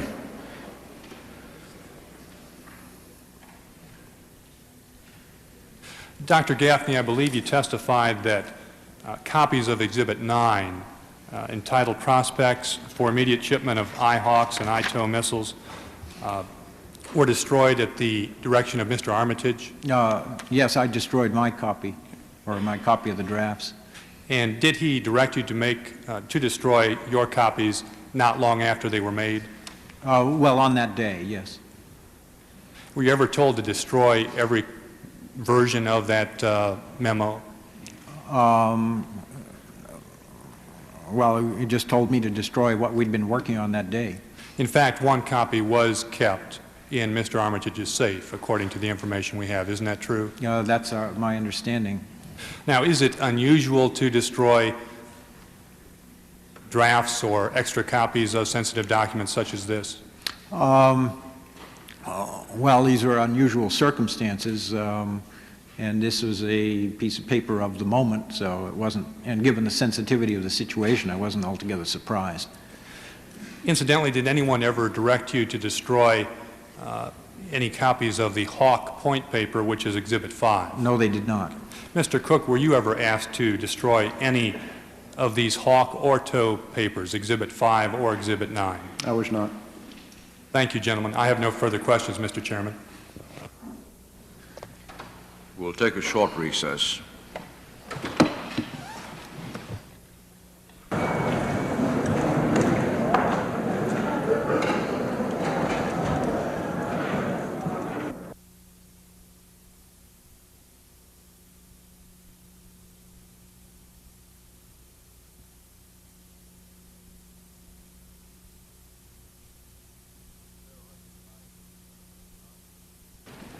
The chair recognizes Senators Nunn and Rudman for 30 minutes. Thank you, Mr. Chairman. Mr. Cook, you mentioned about the transfer of certain funds into this trustee account. You are co-trustee of that account, the defense account, is that right? I was, sir. For Mr. Secord? That's correct. And when was that account set up? Approximately. In March, I believe. No, that can't be right. Please just bear with me. March of '86? I would say May. But let me just look for the enabling document here. 87. This is, I've got February '87, Senator. February of 1987? Yes, sir. And how was the account set up? What's the name of the account? The Richard Secord Legal Assistance Fund. And who is responsible for that account? What is the legal entity in terms of responsibility? It's a trust agreement. It's administered as I am a trustee, or I was a trustee. Mr. Martin is a trustee, and General Secord is referred to as the settler. The settlor? Yes, sir. Now, does that mean Mr. Secord started the account himself? Does that mean he put No, sir, money in he the had account? nothing to do with starting the account and knew nothing about it until I had conceived it. The and settlor begun of to a run it. trust, the settlor of a trust is normally the person that sets the account up and puts the original funding in it. It sounds as if Mr. Secord was the beneficiary rather than the settlor. Well, you have me at a disadvantage, Senator, because I don't understand the legal But he was- aspects of this, but he did not set this up. Once the agreement was drawn, the question was, what should the agreement look like, and this was the form that it took, and he was made the settler. But this was not his idea to do this. In effect, forgetting the legal terminology, he was the beneficiary of this in terms of the account's purpose was to help provide for his legal defense. Is That's that correct, yes, sir. Now, who else was responsible for the account? Did you have a co-trustee? Yes, sir, that was Mr. Martin And what's his first name? Middleton. Sounds like a law firm. It's Middleton Ansley Martin. Middleton Ansley Martin. They call him Sandy. Sandy Martin. And Yes, sir. he is an attorney here in Washington? Yes, sir. Did he do the legal work for the account? He did it in conjunction with my attorney, Mr. Adler. Who has the authority to sign checks on that account? Who had the authority before you resigned? The checks were co-signed. Mr. Martin and I co-signed the checks. Did General Secord have the right to sign checks? I do not believe he did have, no. And since you have now resigned, who is now responsible for that account? Well, I think that still remains to be sorted out. I don't know what the follow-on will be to that. Has Mr. Martin resigned? Not to my knowledge as of now. Did you discuss this with him? Well, let me give you the background. When we had all this money, I tried to, I talked to him about it. He was concerned about it. And then there's an additional iteration which caused me additional concern, and that was we were presented with a check, or with a bill for $94,000, 93 and change, and I signed that.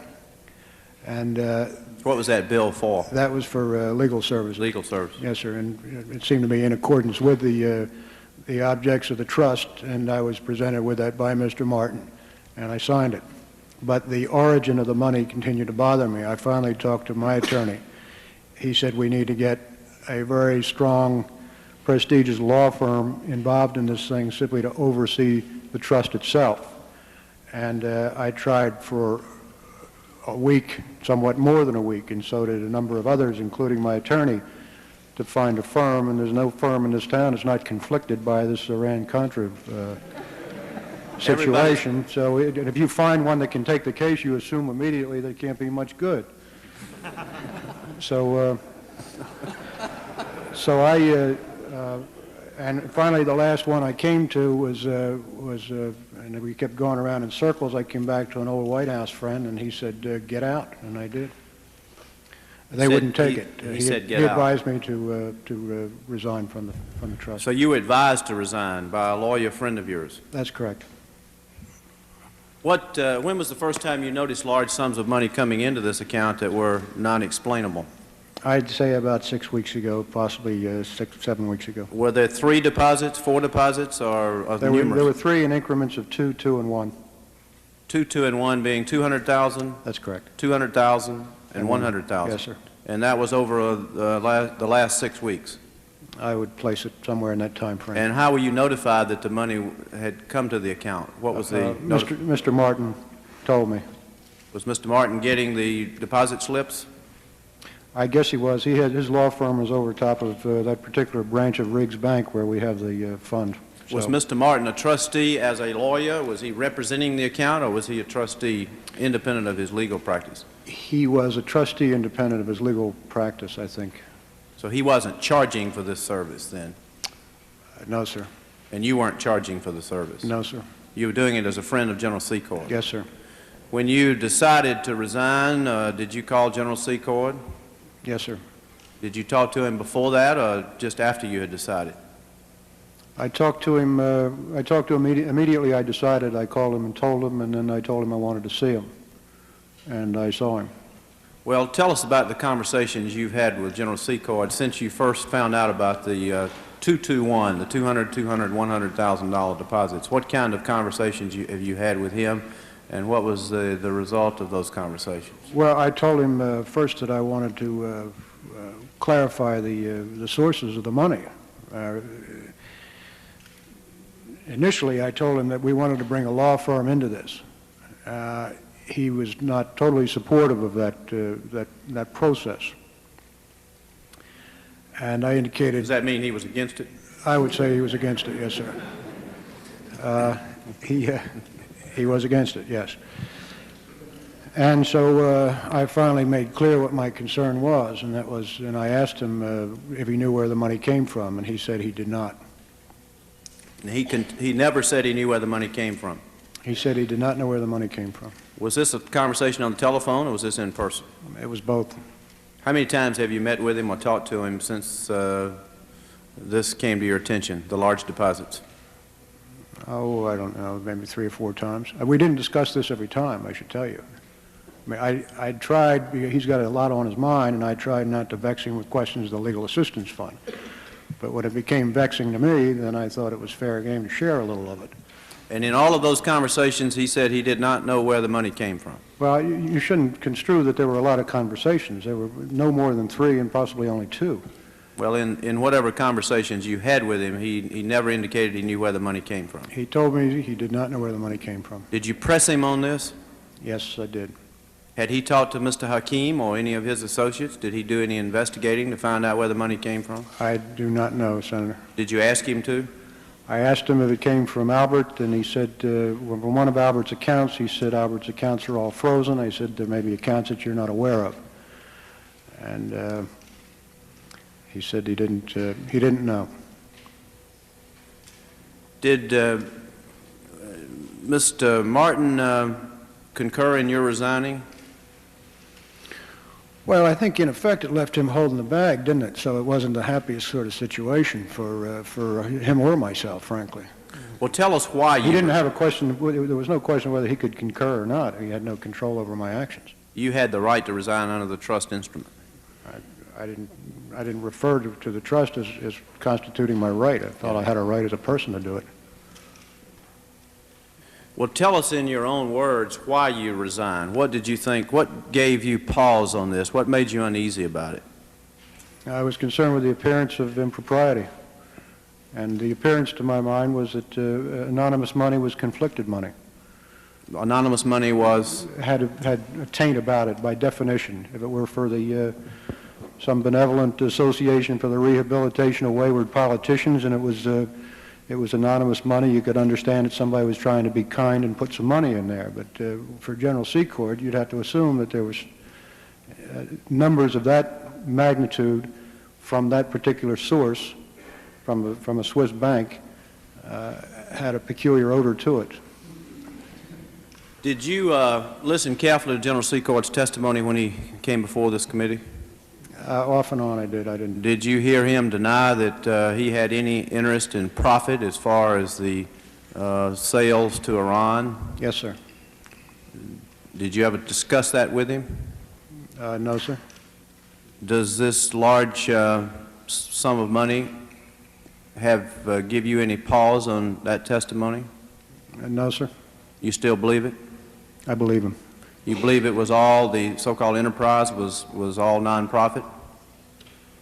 I believe that what he says he intended to do with the money, which was to convert it for the use of the Contras, is that he's telling the truth.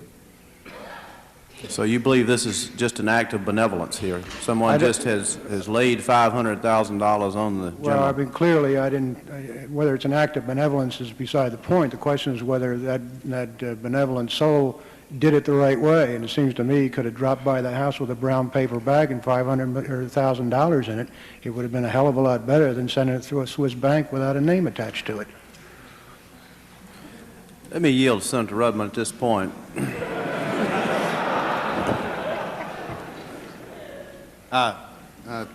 Thank you, Senator Nana. What we're going to do is try to divide our time, Mr. Chairman, and kind of yield back so we don't get repetitive. On this same subject, just for a moment, these hearings have been very fascinating, Mr. Cook. We have all of these instances of people trying to do wonderful things for people and just never telling them about it, and this is another example.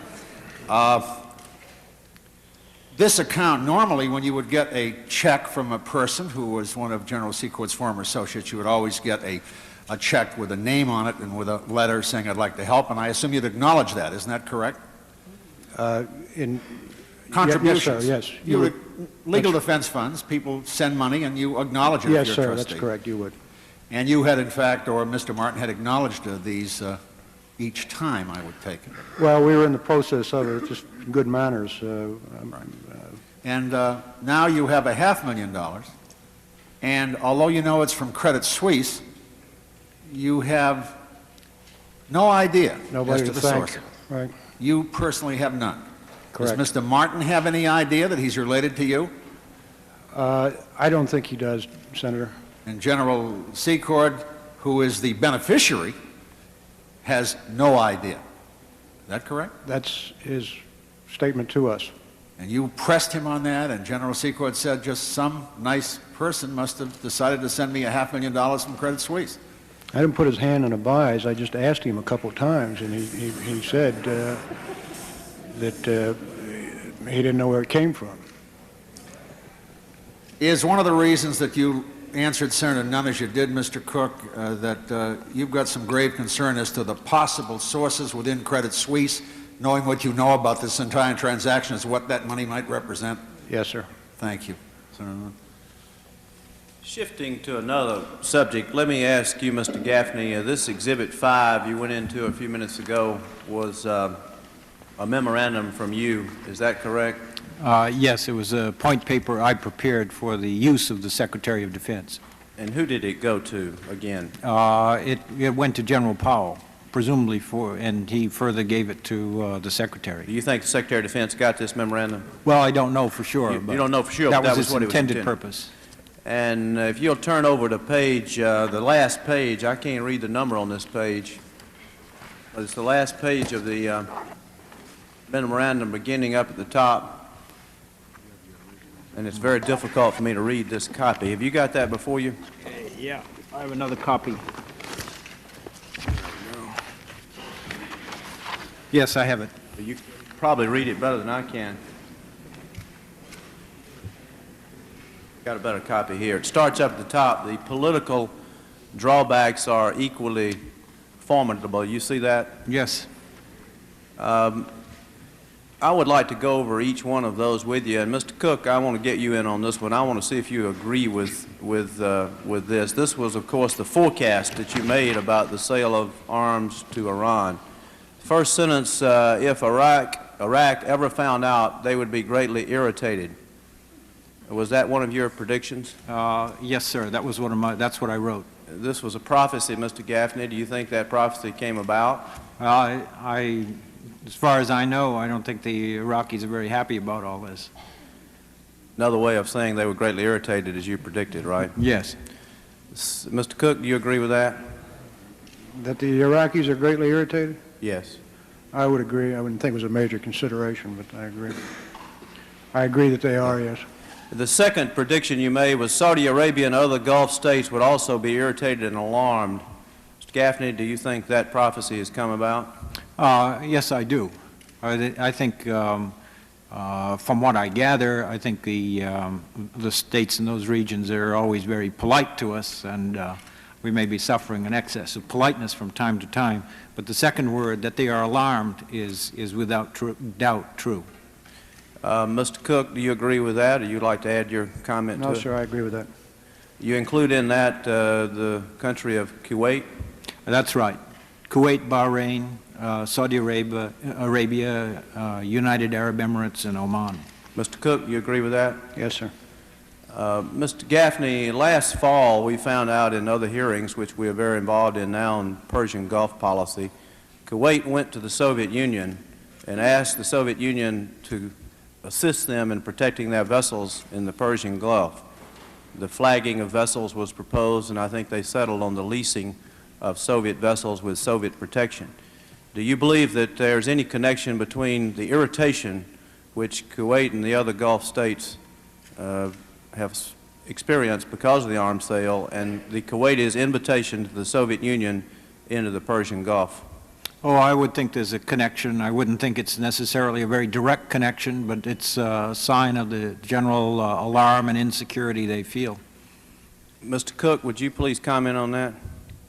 I wouldn't see a direct cause and effect relationship there, Senator. I think what we're talking about here in these hearings provides an opportunity or justification for various kinds of diplomatic mischief-making. But it's not to say that if we weren't involved in this arms sale deal that the Kuwaitis wouldn't have gone to the Soviets anyway. Perhaps may have gone anyway, but it certainly could have been a factor, right? Direct or indirect? It's a question. The third forecast you made, quoting your memo, if Israel were used as the laundering country, they would be greatly encouraged to continue selling to Iran and to expand their sales. Mr. Gaffney, has that occurred? I don't know. I'm not privy to any intelligence on that score. That's my belief. That's been our worry and suspicion all along. Mr. Cook? My understanding was that the Israelis didn't need any encouragement to sell to Iran, and that they had, my understanding, I don't know to a certainty, that they were selling to Iran on a regular basis. The next prophecy you made, Mr. Gaffney, was, quoting again, if the sale became known, all bars would be removed from sales by such countries as Spain, Portugal, Greece, United Kingdom, Italy, Federal Republic of Germany, countries who are only barely restrained from overt large sales to Iran now. Do you think that prophecy has come true? Well, I don't have any specific intelligence that it has, but you know, I still feel that our ability to run an operation staunch has been greatly compromised. Mr. Cook? I concur. I would concur with that, yes. The last prophecy, I suppose, in the form of a summary, in short, the risk is that of prolonging and intensifying the Iran-Iraq war while seriously compromising U.S. influence over Israel and other countries to restrain sales to Iran. Mr. Gaffney, do you think that that has come about? Well, I would say that I had been involved in watching this Iran-Iraq war since it broke out in 1980. I was director of the Near East South Asia region then, and we formed a working group which attended to the security of the other Gulf states while the war went on. And we always worried about it spreading across the Gulf and interfering with oil supplies.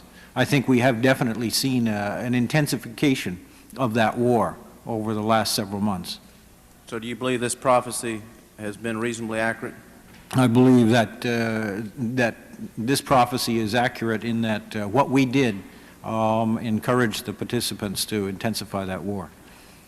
Mr. Cook? I have no thoughts on that, Senator. I don't want to respond to that. Mr. Cook, you mentioned a few minutes ago that, quoting you, if I got my notes right, and I'm not sure I absolutely did, that you were very much against this arms sale, correct? I was against it at the beginning, Senator.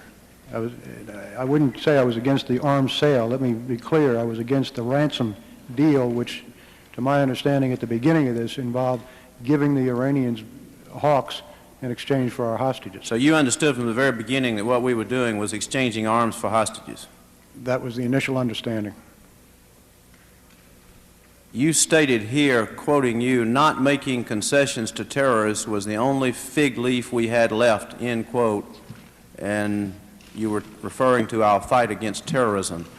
That's correct. You're an expert in this area, and I've heard you in other committees on a number of occasions. Would you tell us, because I think we're all concerned from a policy point of view, that is a very strong indictment of our anti-terrorist policy, and you're saying the only fig leaf we had left was being thrown out the window with this arms sale. Could you expand on that and tell us what's wrong with our anti-terrorist policy from your viewpoint?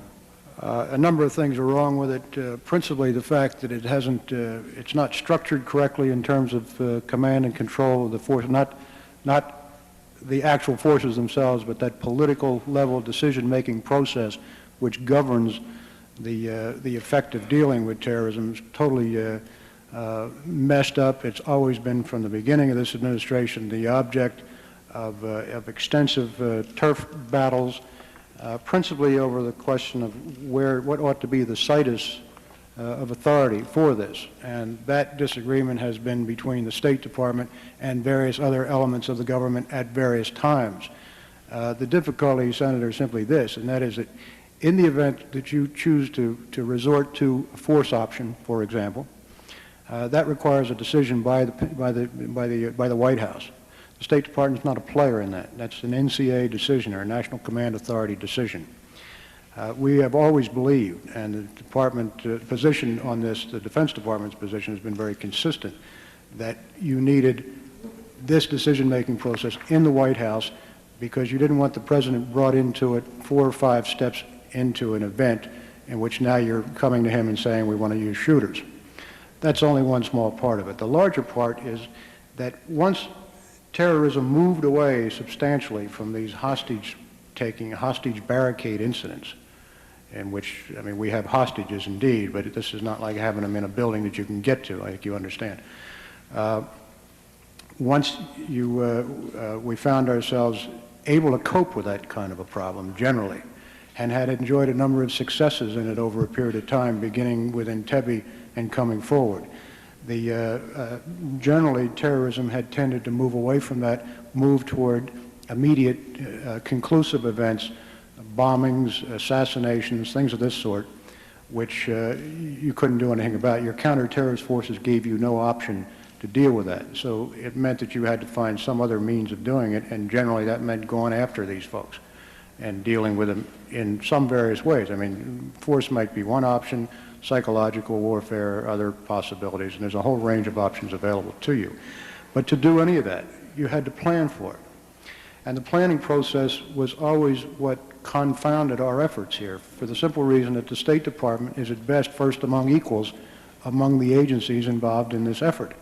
And if the State Department wants the Pentagon to do something, and the Pentagon doesn't want to do it, I won't give you vernacular phrases, but they won't do it.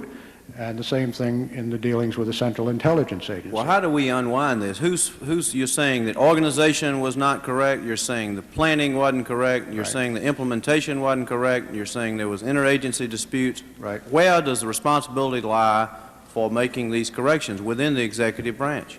The responsibility lies with the President, Senator. I mean, there's no question about that. Well, what's wrong?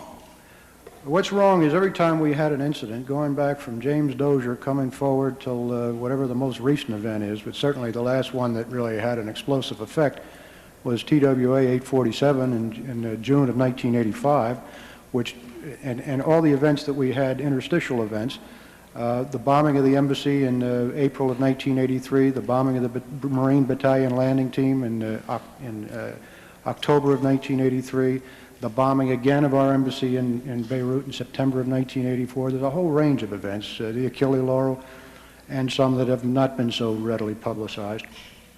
And every time we had one of these, we'd find we'd done it wrong, and every time we found we did it wrong, we'd have a big lessons learned thing and find some admiral to figure out what was wrong with it.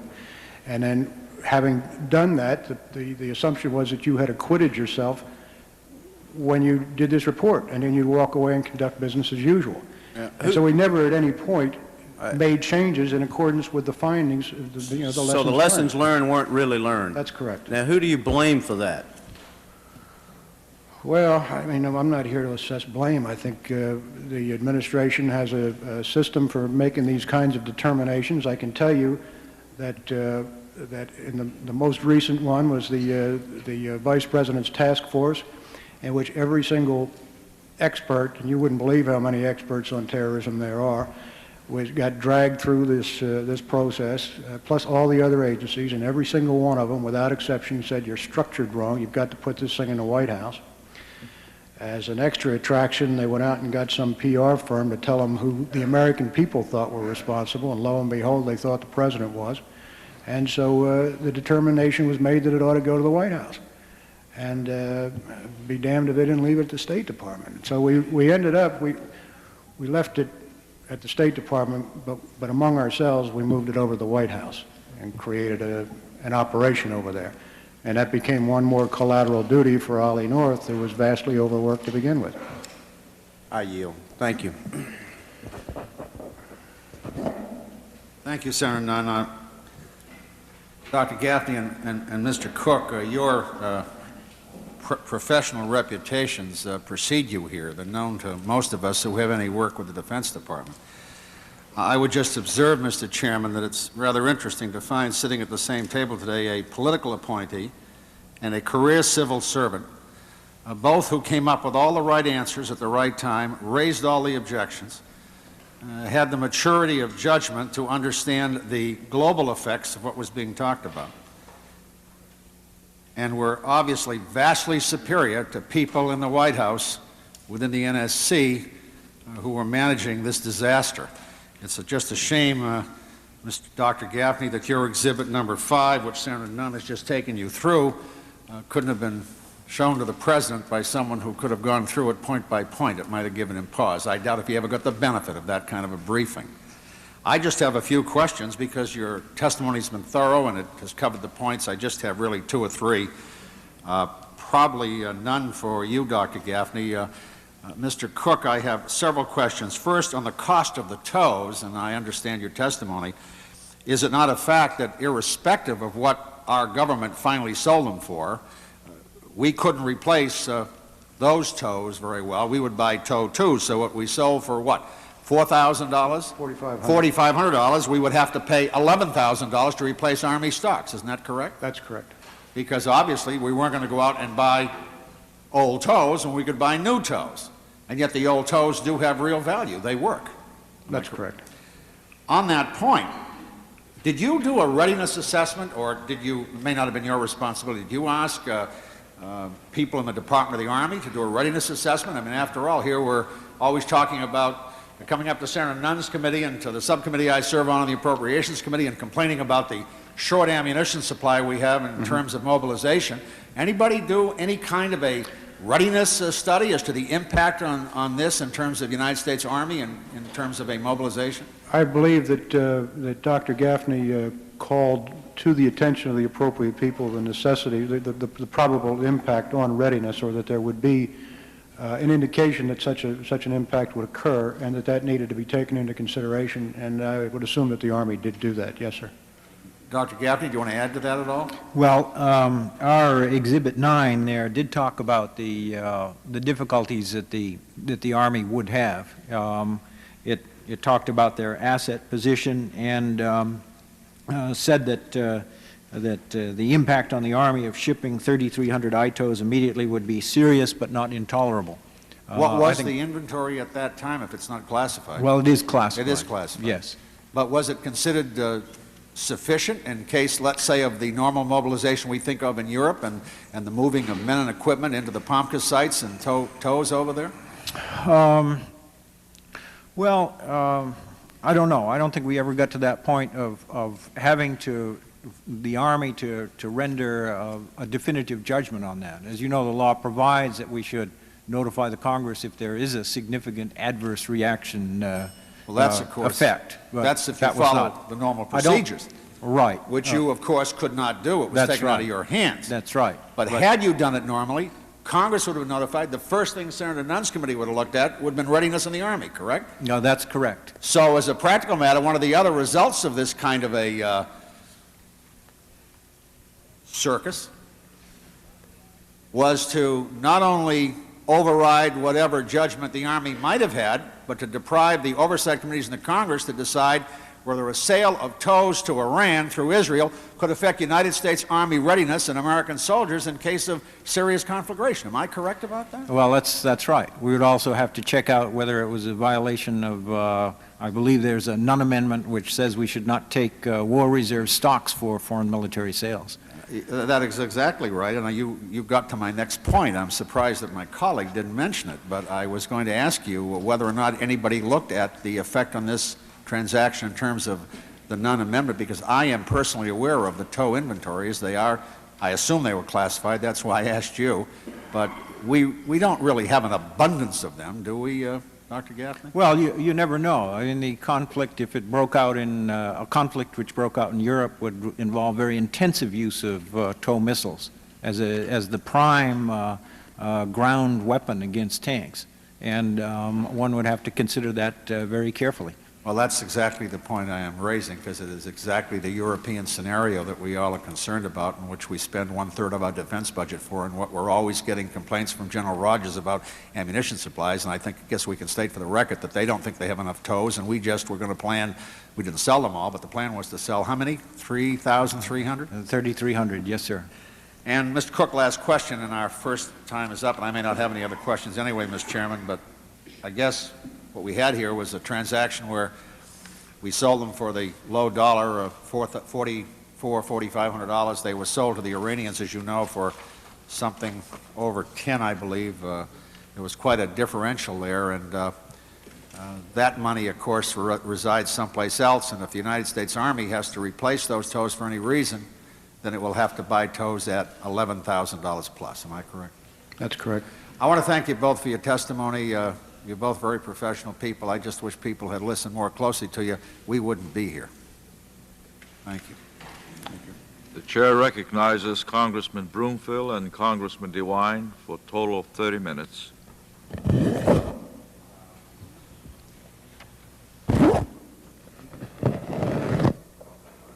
Mr. Cook, Congressman DeWine will be asking you some questions, but my responsibility is to ask Dr. Gaffney a few questions. Most of the questions, however, I have already been, you've answered them very well.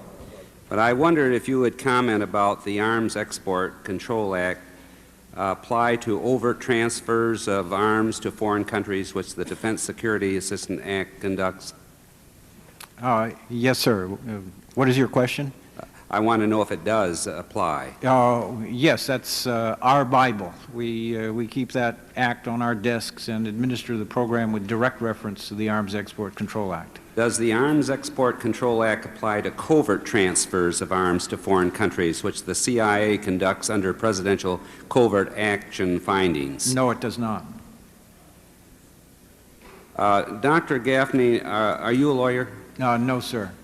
In your job with the Defense Security Assistant Agency, from whom do you seek legal advice? We have our own resident general counsel, Mr. Jerome Silber, who is sitting behind me. He is also a member of the Defense Legal Services Agency. That is, he also reports to the OSD General Counsel. The reason I ask, I wanted to know did you receive any legal advice in November of 1985 concerning the issue of possible sales of arms to Israel or Iran? The only question in connection with the point paper that I did was that because Colin Powell had asked me what about third country transfers, I went to Mr. Silber and said, hey, which section of the Arms Export Control Act covers third country transfers? To which his answer was Section 3D, which I then went and read in detail. On March 13th, 87, the Comptroller General of the United States sent his investigative conclusion on the DoD to CIA transfer arms for the sale to Iran. He concluded, among other things, first, and I want to quote, he said, DoD acted properly in treating the transfer of arms to the CIA as an interagency transfer governed by the Economy Act. Went on to say that the pricing and congressional reporting requirements of the Arms Export Control Act, the legislation which normally governs DoD arms sales to foreign governments, do not apply to these transactions, end quote.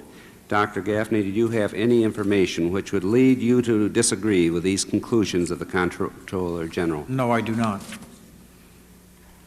Dr. Gaffney, you have suggested that the arms transfers have intensified the Iran-Iraq war. Would it surprise you to learn that Admiral Crowe, chairman of the Joint Chiefs of Staff, recently told this committee in deposition that there is no evidence that the TOW missiles are influencing the course of the war? Yes, I'm not sure I said that these arms transfer intensified the war out there. I have noted an intensification. Sometimes the relaxation of restrictions, the availability of a little bit, and other circumstances can lead one side or another to become emboldened to do things that they might have otherwise given pause to undertaking. I yield to the gentleman from Ohio, Mr. Devine. Thank you very much. Mr. Cook, I just have a few questions for you. Let me draw your attention and ask you to look at exhibit number 6 in your book, please. This is a note from Lieutenant Colonel North to Admiral Poindexter. On page 3 of that particular exhibit, it sets forth a delivery schedule which certainly appears to equate weapons for hostages. I would also, though, direct your attention to page 1, which contains 3 different stated objectives. Number 1, quote, support for a pragmatic, Army-oriented faction. Second, return of the 5 American citizen hostages. Third, no more terrorism directed against U.S. personnel or U.S. interests. I assume that you would agree that 2 of these objectives, support for a pragmatic faction in Iran and no more terrorism, are certainly important U.S. objectives and interests. I would include all 3, All Congressman. 3. Sure. Now, I am a little confused, and I wonder if you can clarify for me. You testified that at first you assumed, or it was your understanding, that this was a ransom situation where we actually were trading hostages for weapons, a straight trade back and forth. That's correct. I take it from your testimony that later on you moved away from that understanding and maybe your opinion changed. Could you clarify that? I don't want to put words in your mouth. Maybe your opinion did not Yes, sir. change. No, I think you're drawing the correct inference from my testimony. Initially, my understanding was that these were that we were ransoming the hostages, and of course that was something we thought was very wrong to do. Then there was a period of some confusion in which it was clear that that this was an arms sale, and then it was a period of time. It was not a very extensive period of time, but it was a period of time before I actually discussed this with Ollie North, and this was on a secure line, and I said, what are we doing? This is crazy. And he indicated that the object of this was to restore the relationship with Iran. Now, that was an objective which many of us in the administration thought needed to be pursued, and pursued very aggressively. And we never could get to the point of propounding a policy that dealt sensibly with the Gulf. We continued to improvise because there was no agreement at the highest levels, at the secretarial level, that this was an issue that needed to be pursued.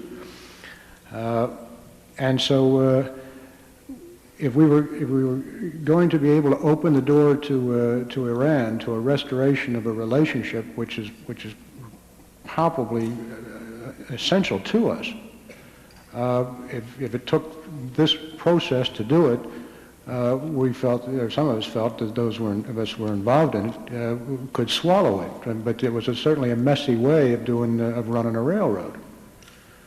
One of the things you stated, I believe, I heard a moment ago in answer to one of the questions, was that before the American people would accept any possibility of any rapprochement, or maybe not rapprochement, but any renewed relations with Iran, that the hostage situation had to be dealt with, that would be a insurmountable imperative to getting anything done. That's correct. Because there was and remains a sense that the Iranians are holding these hostages, and in fact, there is a pro-Iranian faction in Lebanon that's holding them, and there is not necessarily a direct relationship between them. And if you gave Iran all the toes and hawks in the world, it wouldn't necessarily absolutely assure that you'd get your hostages back. Let me turn, if I could, and ask you to turn to exhibit number 12, please.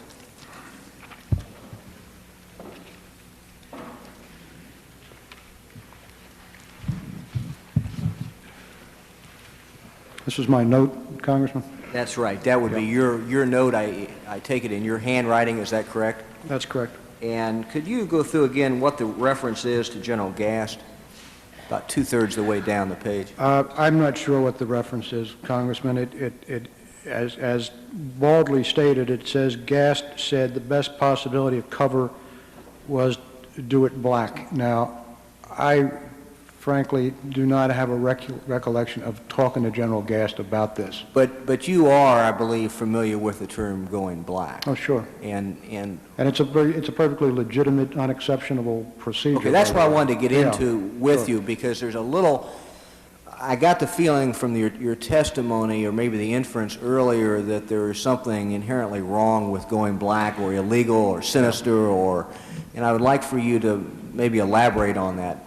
again tell us exactly what you understand that to mean and what the legal implications are of that? Well, I don't want to get too deep into it because I'll get over my head fast, but doing it black is simply doing it in a covert way, so that it's not, you're not going through the normal channels, but even when you do it black, you have to, there are notification requirements. Presidential finding? Yes, sir. And the Economy Act comes into play in the sense that the transfer between the Department of Defense and the CIA would have to comply with that, and It's an accounting procedure in effect. I mean, you think we're all one big happy government, but it's a lot of little fiefdoms, and if I give you something that's on my books, we've got to transfer it to your books, and there's a, you know, that's the way that works. And I assume the basic theory behind the Economy Act and behind such a transfer is that if anybody comes in and wants to know exactly what something costs, that there is a true cost reflected there, that a CIA operation, for example, if you do it black, they pay whatever the fair value is. I assume that's the rationale. I don't know how you would arrive at fair value. Well, that obviously is a problem in this case. Yeah, but if you, I mean, when I negotiated the deal, I was concerned with paying what those things had cost. But as Senator Rudman points out, that deal is no longer available to you. And if you are in fact going to replace them, you're going to pay a lot more. So you're dealing with theories of pricing in effect. But the reality favors Senator Rudman's construction, obviously. You testified in regard to the conversation that you had with the Secretary Weinberger, in regard to going to jail. And I believe you testified that it was your understanding you didn't take him seriously. Is that correct? I did not, no. All right. To your knowledge, during this particular transaction, what you have testified to, did the Secretary do anything illegal? I have no idea. I don't know to this day that anything illegal was done. I talked to one of your counsels in an elevator yesterday, and he doesn't know either, so I don't know. Okay. I have one final question. And it has to do with the use of covert activity. This committee is looking at the facts of what happened in regard to the Iran arms sale, in regard to Central America. We're going to get the facts out. I don't think there's any doubt about that. We're getting them out in great detail, and I think that is a thing that needs to be done, and I think a thing that this committee is taking a bipartisan approach about. The other thing, though, that's going on is there is a debate going on, I think, in the committee, and I think there will be a debate go on when the report is written by the committee about the future of American foreign policy. We have some very important, very significant for the American people and for the future of our country, things to argue about and things to decide. One of the things we're going to try to do, I hope, is to get a bipartisan foreign policy. But one of the things that's going to be debated, I'm sure, whether it's in this committee or whether it is on the floor of Congress for years to come, is the use of covert activity. You're an individual who was the expert in our government. I know you testified there were a lot of experts, but you were the person who was dealing with terrorism. You have seen the use of covert activity. You've seen the use of overt activity. And I just wondered if you could comment about covert activity in general.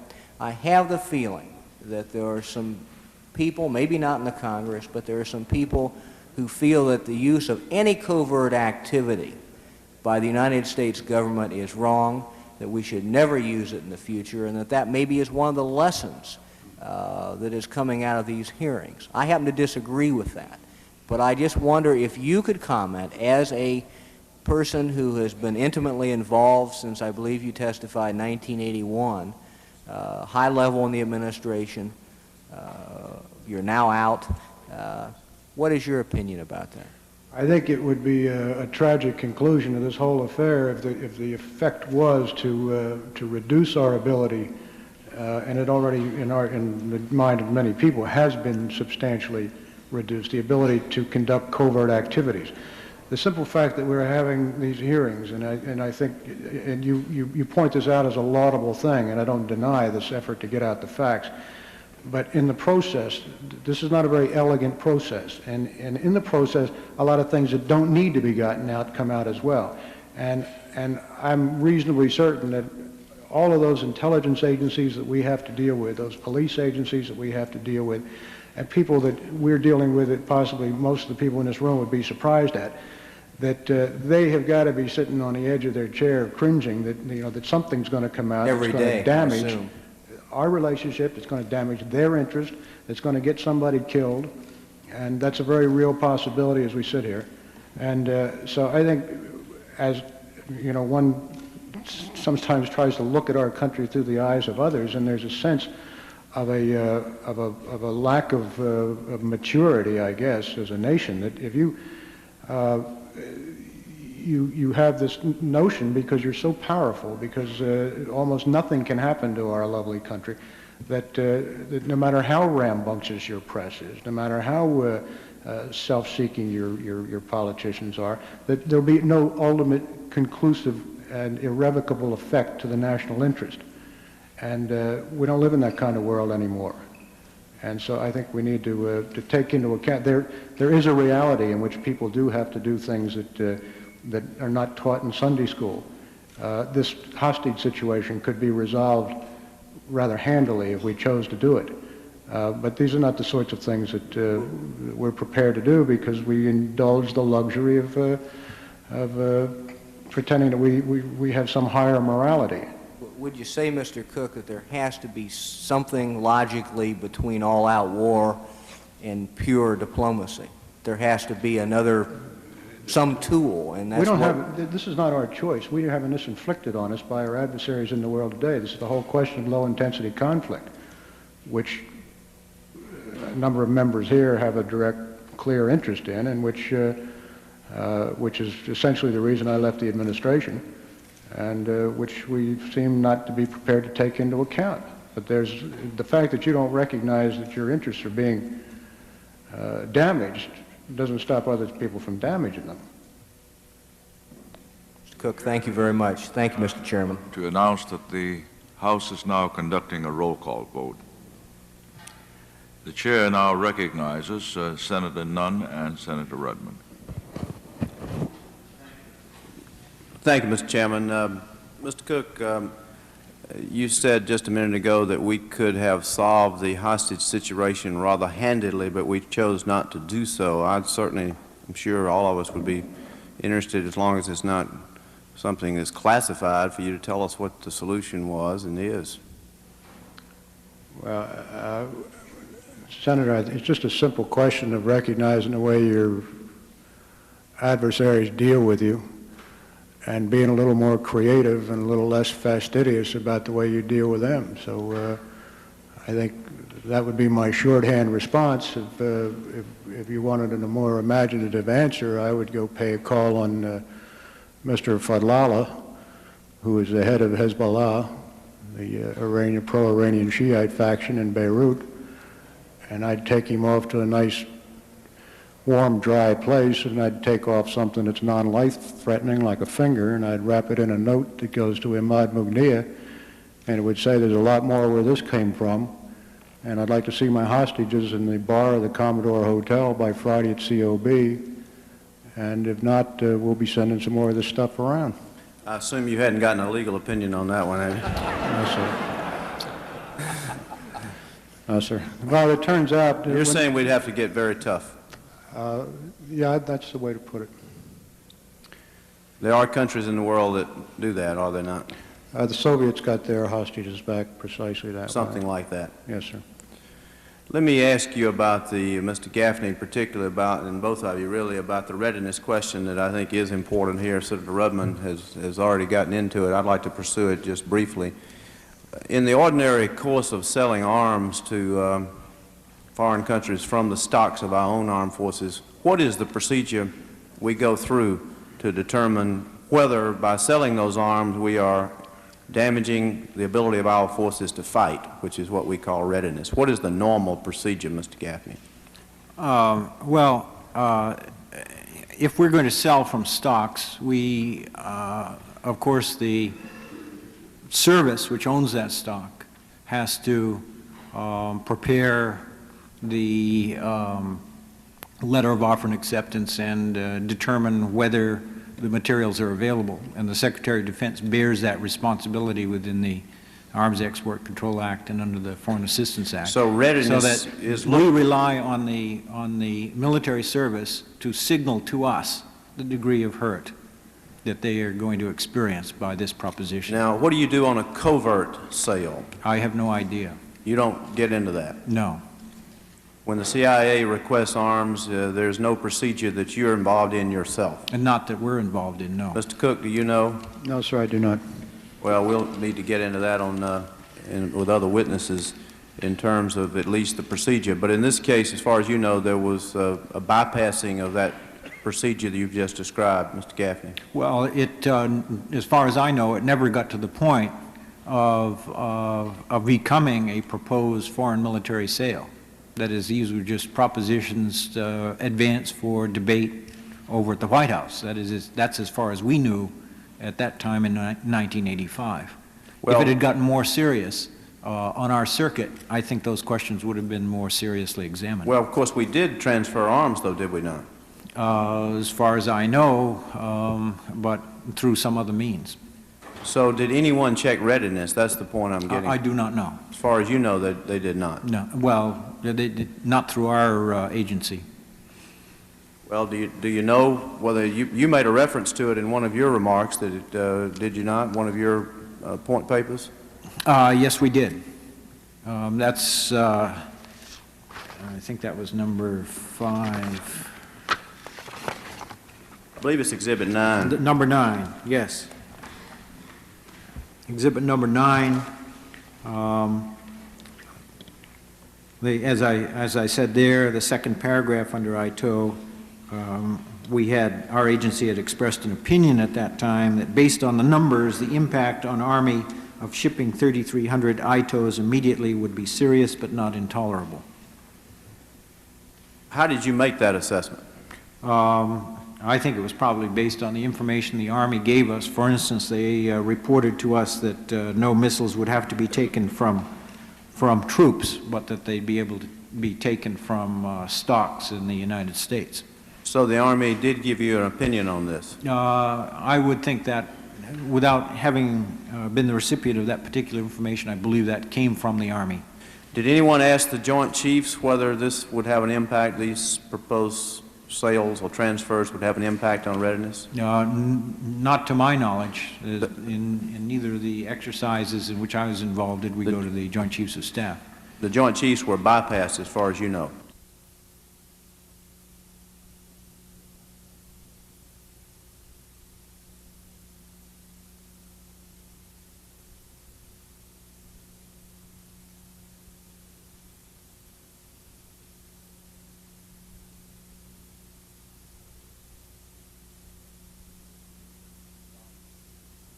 Stocks 100%? I did not know that. But that kind of assessment was never made? It did not come through our agency. That's all the questions I have, Mr. Chairman. Thank you. Mr. Chairman, I have no further questions of my time. Thank you, gentlemen. Senator McClure. Thank you very much, Mr. Chairman. Mr. Gaffney, you testify that the U.S. must grant written approval to a country to transfer arms to a third country of those arms that we have supplied to them. Prior to the Iran initiative, which began in the summer of 1985, are you aware of any other Israeli transfers to Iran?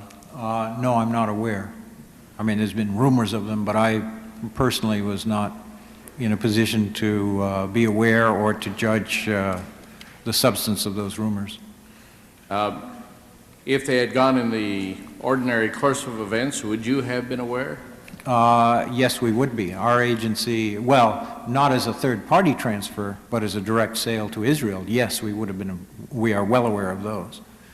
If it had been Israel's sales to Iran from materials sold to Iran by the United States, you would have been aware? No, we would only be aware of materials sold from the U.S. to Israel. If those had gone to Israel and then further transferred, We would not have been aware unless the Israelis told us or we picked it up on some intelligence network. According to the agreements under which they purchase, they are supposed to notify us of any resale. Is that correct? That's correct. But if they do not, we wouldn't know it unless we picked it up in the intelligence or unless they ask us. That's right. That's my understanding. Mr. Cook, do you know of any such transfers? I have no specific evidence of that. We only know the rumors. As I understand, from some of the materials that are before us in several memoranda that have been referred to here earlier today, this was a matter of concern to us, was Israeli sales to Iran. Is that correct, Mr. Gaffney? It's my understanding. I had been to at least one meeting where there'd been a confrontation on that score. Mr. Cook, how well do you know Mr. Ledeen?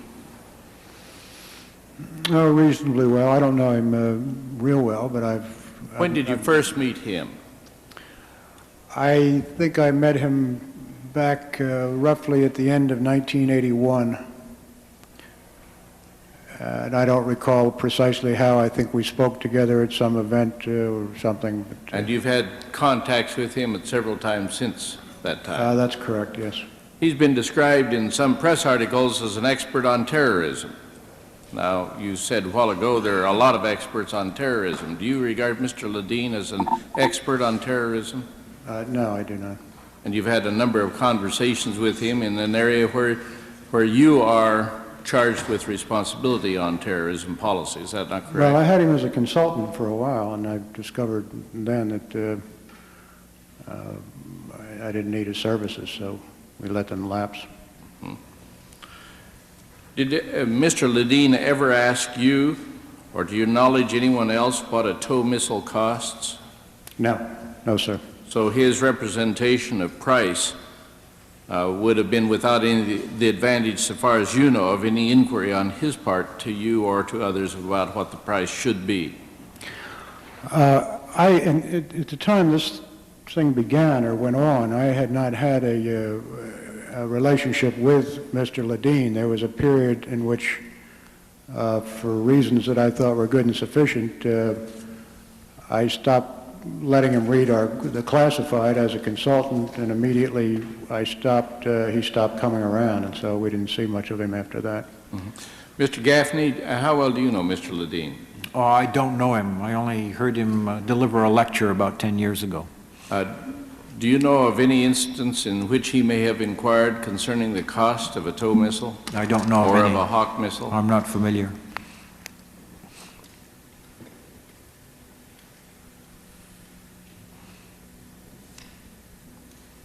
Mr.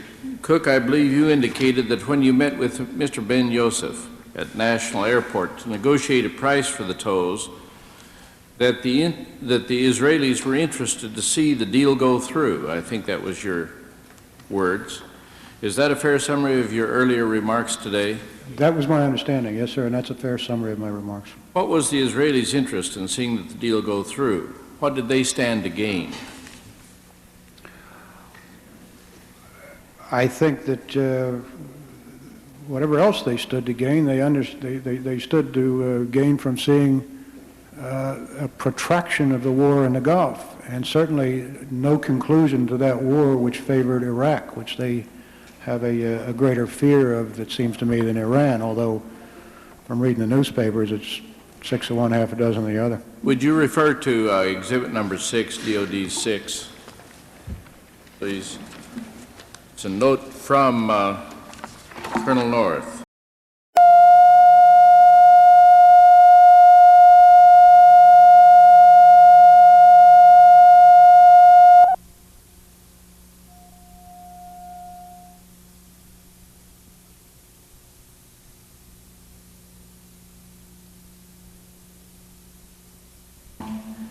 Well, I wouldn't say bypassed.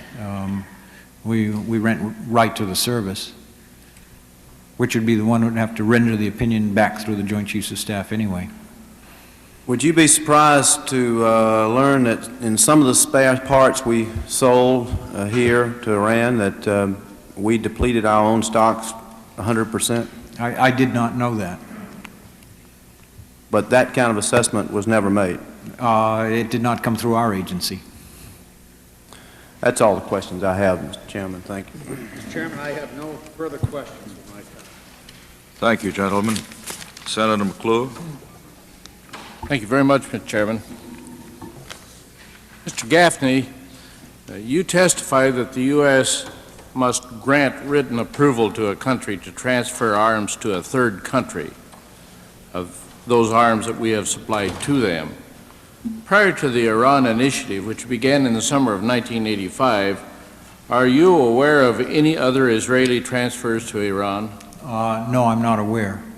I mean, there's been rumors of them, but I personally was not in a position to be aware or to judge the substance of those rumors. If they had gone in the ordinary course of events, would you have been aware? Yes, we would be. Our agency, well, not as a third-party transfer, but as a direct sale to Israel, yes, we would have been, we are well aware of those. If it had been Israel's sales to Iran from materials sold to Iran by the United States, you would have been aware? No, we would only be aware of materials sold from the U.S. to Israel. If those had gone to Israel and then further transferred, we would not have been aware unless the Israelis told us or we picked it up on some intelligence network. According to the agreements under which they purchase, they are supposed to notify us of any resale, is that correct? That's correct. But if they do not, we wouldn't know it unless we picked it up in the intelligence or unless they ask us. That's right. That's my understanding. Mr. Cook, do you know of any such transfers? I have no specific evidence of that. We only know the rumors. And as I understand, from some of the materials that are before us in several memoranda that have been referred to here earlier today, this was a matter of concern to us, was Israeli sales to Iran. Is that correct, Mr. Gaffney? It's my understanding. I had been to at least one meeting where there had been a confrontation on that score. Mr. Cook, how well do you know Mr. Ledeen? Oh, reasonably well. I don't know him real well, but When did you first meet him? I think I met him back roughly at the end of 1981. And I don't recall precisely how. I think we spoke together at some event or something. But, and you've had contacts with him at several times since that time? That's correct, yes. He's been described in some press articles as an expert on terrorism. Now, you said a while ago there are a lot of experts on terrorism. Do you regard Mr. Ledeen as an expert on terrorism? No, I do not. And you've had a number of conversations with him in an area where you are charged with responsibility on terrorism policy. Is that not correct? Well, I had him as a consultant for a while, and I discovered then that I didn't need his services, so we let them lapse. Did Mr. Ledeen ever ask you, or to your knowledge anyone else, what a tow missile costs? No, no, sir. So his representation of price would have been without any the advantage, so far as you know, of any inquiry on his part to you or to others about what the price should be.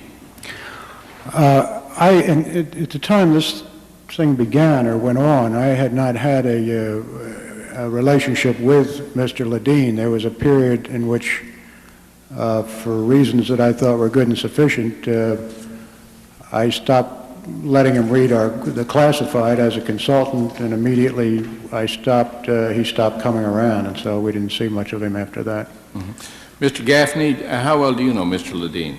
Oh, I don't know him. I only heard him deliver a lecture about 10 years ago. Do you know of any instance in which he may have inquired concerning the cost of a tow missile? I don't know or of any. Of a Hawk missile? I'm not familiar.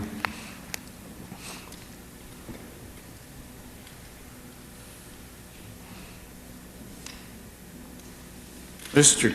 Cook, I believe you indicated that when you met with Mr. Ben Yosef at National Airport to negotiate a price for the tows, that the Israelis were interested to see the deal go through. I think that was your words. Is that a fair summary of your earlier remarks today? That was my understanding, yes, sir, and that's a fair summary of my remarks. What was the Israelis' interest in seeing that the deal go through? what did they stand to gain? I think that whatever else they stood to gain, they stood to gain from seeing a protraction of the war in the Gulf, and certainly no conclusion to that war which favored Iraq, which they have a greater fear of, it seems to me, than Iran, although from reading the newspapers, it's 6 of one, half a dozen of the other. Would you refer to exhibit number 6, DOD 6, please? It's a note from Colonel North. Yes, sir. And if you look down on the first page of that in the beginning of the 4th paragraph, the second paragraph from the bottom, from these ongoing discussions, which in 2 cases included Iranian military officers, Right.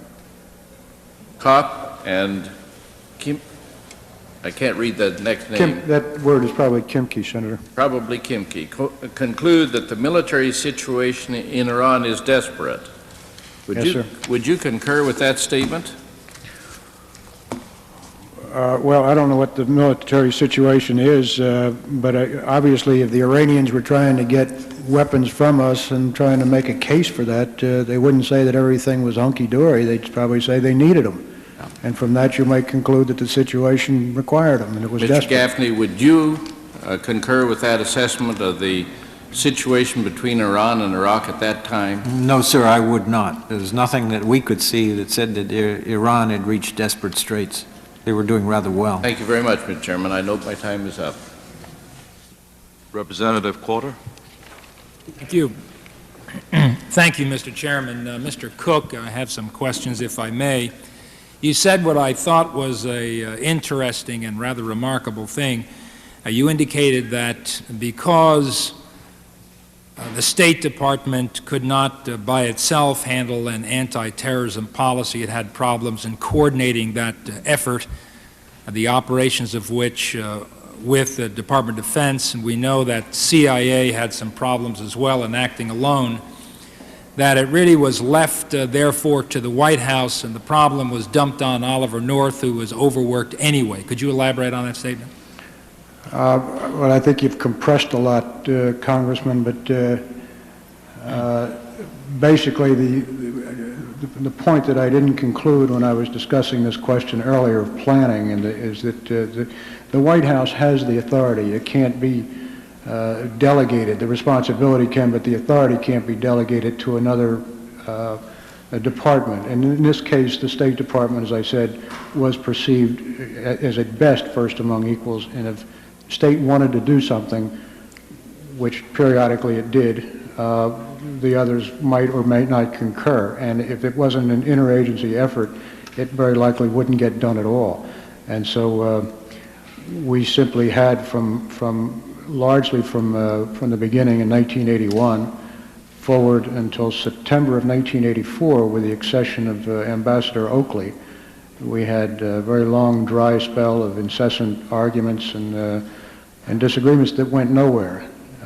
When Ambassador Oakley came in, things improved very considerably. He was not so much concerned with turf, far more concerned with getting the job done, and a very smart, tough man and capable of getting it done. Now, he didn't in all cases succeed in that, but things began to improve. But they never improved to such a point, and have not to this day improved to such a point that we could actually formulate a policy and execute it. One of the things that bothers me, I guess, is the fact that we're trying to draw some lessons from these events, and one of those lessons that we, I think, may be drawing is the fact that people inside the White House did not use the normal structure, did not use the normal process, the structure being the various departments and agencies, and the process means coordinating and going through those.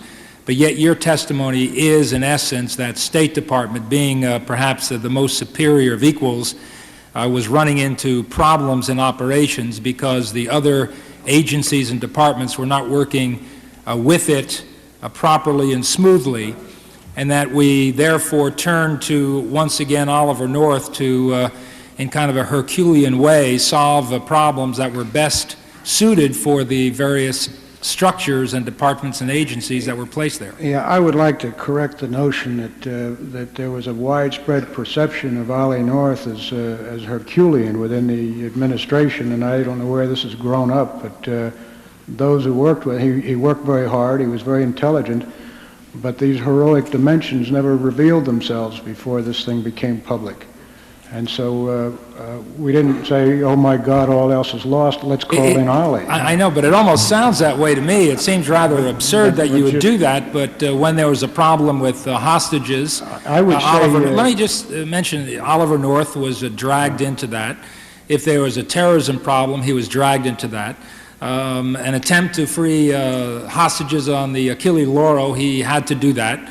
When it came to opening up an effort to either swap weapons for hostages or initiating an effort to create a liaison and communication with the second-generation Iranians, he was chosen to do that.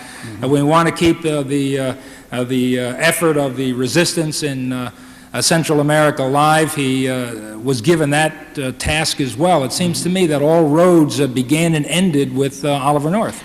Yes, sir, but you may be turning the logic upside down. The question that's always raised is how could a lieutenant colonel, I don't know why inevitably they say a lowly lieutenant colonel, but they do, have amassed such power?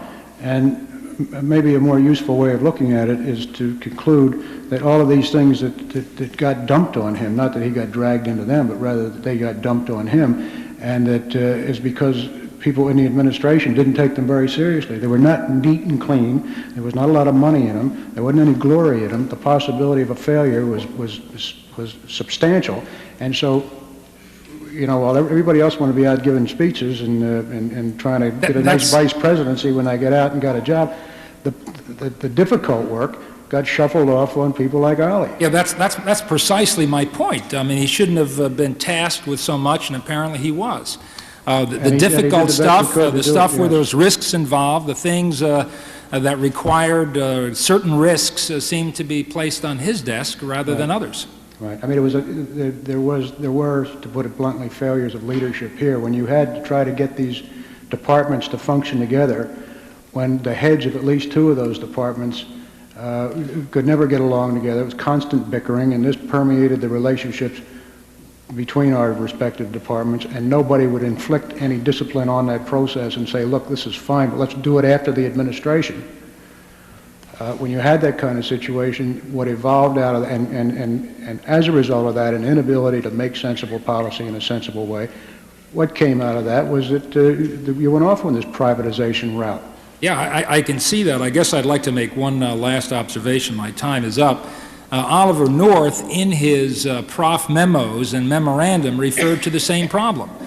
He was saying how difficult it was to get the various branches of government to coordinate, to work together. He couldn't even rely on them. And I just want to talk about that because it was interesting. Your comment was the fact that the major anti-terrorist policy that you're aware of was once again, as you said, placed on Oliver North's desk, placed on an individual who was overworked in the first instance. That's correct. Thank you. Senator Hatch. Thank you, Mr. Chairman. Mr. Cook, can you recall a time back in late 1985 when you were contacted by a reporter named Dale Van Atta, who was an associate with Jack Anderson? Yes, sir. Okay, and do you recall that at that time, Mr. Van Atta was asking you questions about the Iran initiative, and he was contemplating writing a column about that particular initiative? Do you recall that? Yes, sir. All right, as I understand it, Mr. Cook, you persuaded Mr. Van Atta not to write that report and not to put it into the public eye and press at that time. I did. Okay. I might say that I think he gave up a Pulitzer Prize by doing that, and I thought it was an incredibly responsible thing to have done on his part. I think he did, too. Mr. Van Atta actually did give up that story that he had at that time. Is that correct? Yes, sir, because at that time we thought if it was exposed it would cost people's lives, but it was this initiative that we're discussing. All right. What were your reasons for giving Mr. Van Atta that advice and telling him not to do that? What I thought was, I don't know where he got the information, but he got it somewhere. But he had it pretty cold, didn't he? He had it cold, and he came to me and asked me about it, and without going into great detail, I simply said, would you please drop it? I think if you go with this story. You may upset an important initiative. You may get somebody killed. I know you don't want to do that. If you will hold the story, when the time comes, I'll try to make it right for you. In fact, as a terrorism expert yourself, or anti-terrorism expert, you felt that any publicity about the story at that particular time might result in the taking of the hostages' lives, among other things. Is that correct? Well, I thought there were various things that could result from that, Senator. A variety of things, including Yes, sir. that. Okay, let me just ask you this. I've heard your testimony, and of course Mr. Gaffney's as well, about Secretary Weinberger and his opposition to the Iran initiative. Do you think in retrospect that Secretary Weinberger went as far as he could to have stopped that initiative? In all honesty, Senator, I don't know how far he went, so I can't speak to that. Okay. Seems to me that if Mr. Weinberger was that irritated with the initiative and knew that it was wrong and made the statements that you said here today that he made, seems to me as a member of the National Security Council he should have kept raising this issue and finding out all he could about it and doing everything he could to make sure that if there had to be some effort in this regard, that the efforts were done in a proper manner. Now, that's the point I'm trying to make. And he's not alone. I think there are others on the Council, Secretary Schultz, Attorney General Meese, and others who should have kept pursuing this and finding out exactly what was going on so that they could have been some of the hedges and some of the checks and balances and some of the arguers for what was right rather than what happened here. Would you differ with that? No, sir, I would agree with that. Well, thank you. Thank you, Mr. Chairman. Senator Sarbanes. Thank you, Mr. Chairman. Mr. Cook and Mr. Gaffney, I'm not clear earlier when you were responding on the readiness issue with respect to the tows, whether you also addressed it with respect to the Hawk spare parts. Was that looked into as to what impact transfer of the Hawk spare parts would have on our readiness? Senator, in my brief encounters with this subject from November 18th through 22nd of 1985 and on December 6, 1985, the subject of Hawk spare parts never came up.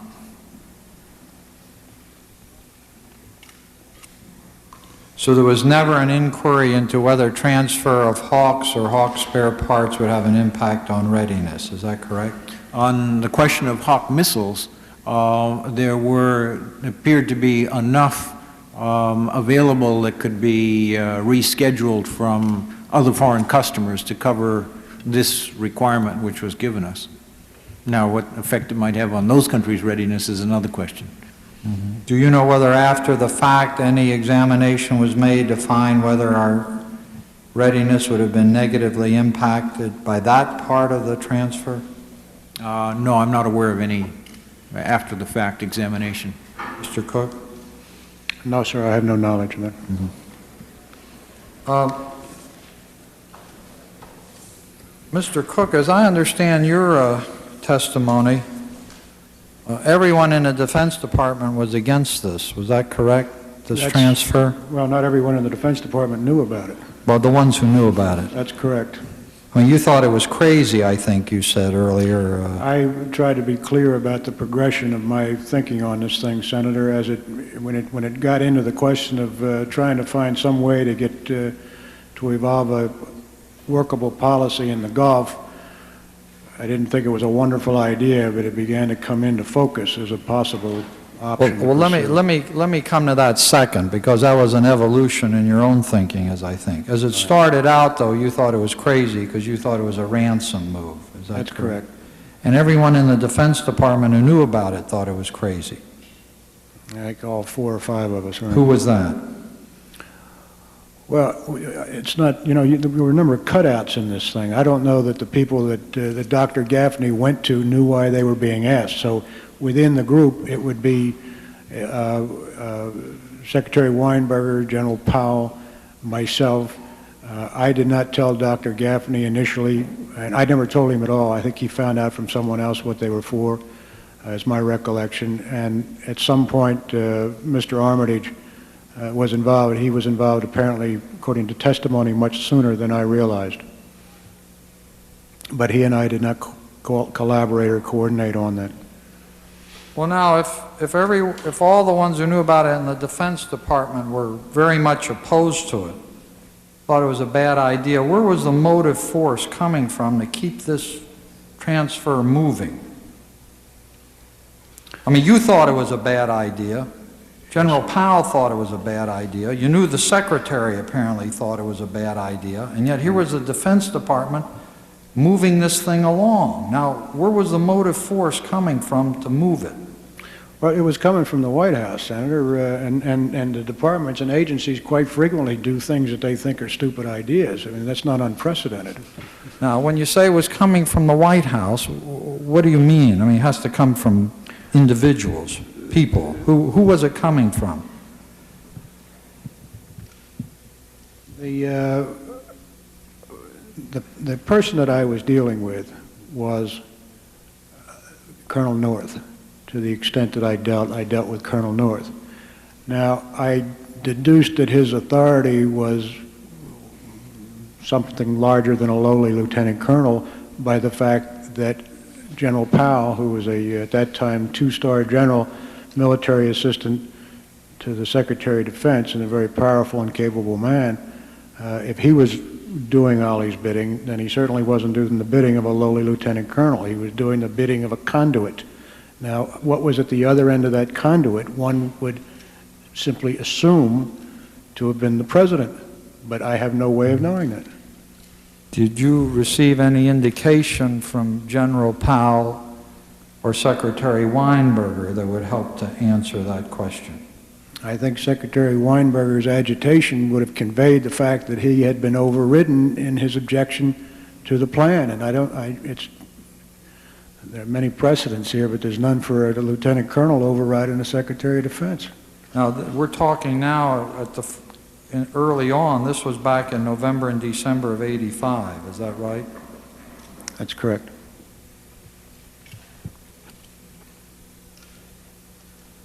Thank you, Mr. Chairman. Senator Cohen. Thank you, Mr. Chairman. Mr. Cook, Congressman Corder, in asking you a question, I think tried to demythologize Colonel North and reduce him from either Clark Kent proportions down to a highly intelligent, active, committed lieutenant colonel, and that's your assessment, basically. Right. And would it be fair to say that Oliver North was just carrying out the goals of the administration, number one, to get arms to the Iranians through this covert operation, and number two, get weapons and money to the Contras? Senator, this is speculation. My speculation would be that he had what he felt was a charter, and that was get the hostages back, and whatever other things conduced to that. If basically if he could get away with them, and I don't mean to say that it has a pejorative tone to it, but he would go and do what he could do. He felt that it was necessary to do it. But I think what you indicated that this was sort of dropped on him because nobody else wanted to take up the ball and run with it because of the low amount of money, the low priority, high risk. Sure. So yeah. In essence... And Ollie worked, right. And that's a fairly rare thing, and when you work, people find work for you to do. Right. So no one seemed to care very much about the means selected to carry out the two twin goals, get arms to the Iranians, get money and weapons to the Contras. From your perception? I would say yes, but I was probably a little more orderly than that. All right. Now, Senator Rudman said to you that had the administration listened to the two of you, we wouldn't be in this mess today, we wouldn't have these hearings. If they had listened to Secretary Weinberger, we wouldn't be here today, right? That's right. If we listened to Secretary Schultz, we wouldn't be here today, right? Yeah, well, if we could have listened to both of them and spoke with one voice, we might not be here today either. Senator. And if we listened to Bud McFarlane, who after his trip to London came back to the White House and said we're making a mistake, we wouldn't be here today. There you have three of the top national security advisors as such, or on foreign policy and defense policy, all three saying don't do it. Yes, sir. And yet the program went on to continue a theme by Senator Sarbanes, right? Yes, sir. And you can only conclude that that had to be because somebody in the White House wanted it to continue, that somebody being the President of the United States. logic takes you there. There's no other conclusion that one can come to, can you? I understand that. Now, did you happen to see the exhibit on, I think it's DOD number 10, in your preparation for these hearings? Did you review that at all? Do I have it in my...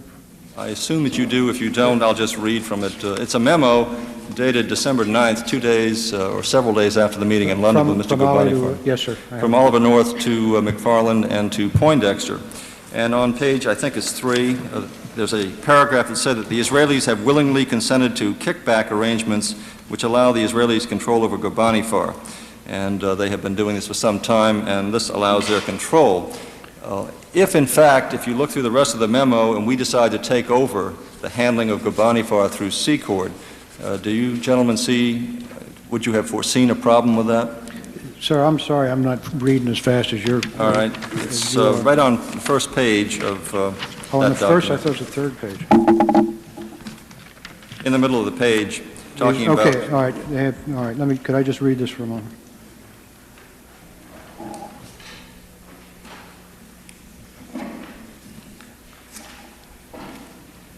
Yes, sir, and could I have the question again? Well, the question, had you had a chance to read this before? Is this the first time? Well, no, sir, I had not, actually. All right, then let me go on and skip to the next page. I'll come back to both of you and Mr. Gaffney in a moment. On the last page of that memo, it says we have several options, and one option is to do nothing. It says, very dangerous since the United States has in fact pursued earlier presidential decision to play along with Gobani Far's plan. Were you aware that we had been playing along with Gobani Far's plan? I was not, sir. Mr. Gaffney? No, I was not aware. Would either of you gentlemen see a problem in undertaking to have a program of kickbacks to Mr. Gobani Far? That might lead to a problem in terms of your analysis of the situation we find ourselves in. Well, if we'd known all these kinds of details, I think we would have been appalled. And in fact, if we had undertaken to continue a policy of kickbacks to Mr. Gobani Far and then decided to cut Mr. Gobani Far out of the action, would you foresee a problem with maintaining the security or the covert nature of that program at that point? I think that's why we're here. Now, Mr. Corder, Congressman Corder asked you a question, I think a legitimate one, about whether they were following the right procedures. And you were, I believe, a member of the OSG Operation Security Group? Yes, sir. In charge of DOD's representative on terrorism? That's correct. Did the Iranian transfer ever come up during those discussions? No, sir, not directly. Should they have come up during those discussions, a normal course of events? Well, this thing was so compartmented that you never knew who else was involved. I mean, I knew I was involved and I knew Ollie was involved, but I didn't know Bob Oakley or the CIA representatives. I could only assume they were, but I never knew it. But it didn't come up directly? It didn't come up directly, no, sir. Well, if I have time, I'll ask you how it came up indirectly. But let me just close. My time is running out. A question has arisen several times during the course of these hearings about whether or not any individual, a public official, ever thought about resigning. I think the issue was raised here to you, or put to you, whether Secretary Weinberger ever thought the issue was serious enough on the legal issue as to resign. And I would simply point out that each one of us who holds public office is faced with choices. They may be political or procedural or personal or philosophical, but the government is the art of compromise, and no one has a particular monopoly on wisdom or morality, and we are forced to compromise on issues almost every day. But some issues don't lend themselves to compromise because it comes at too high a price. And I think that we in Congress have a bit easier choice than the executive branch. We can vote either yes or no, and then go back to our constituents and try and explain why we voted a particular way. People in the executive branch don't have that option. You can either go along or, as you did, get out.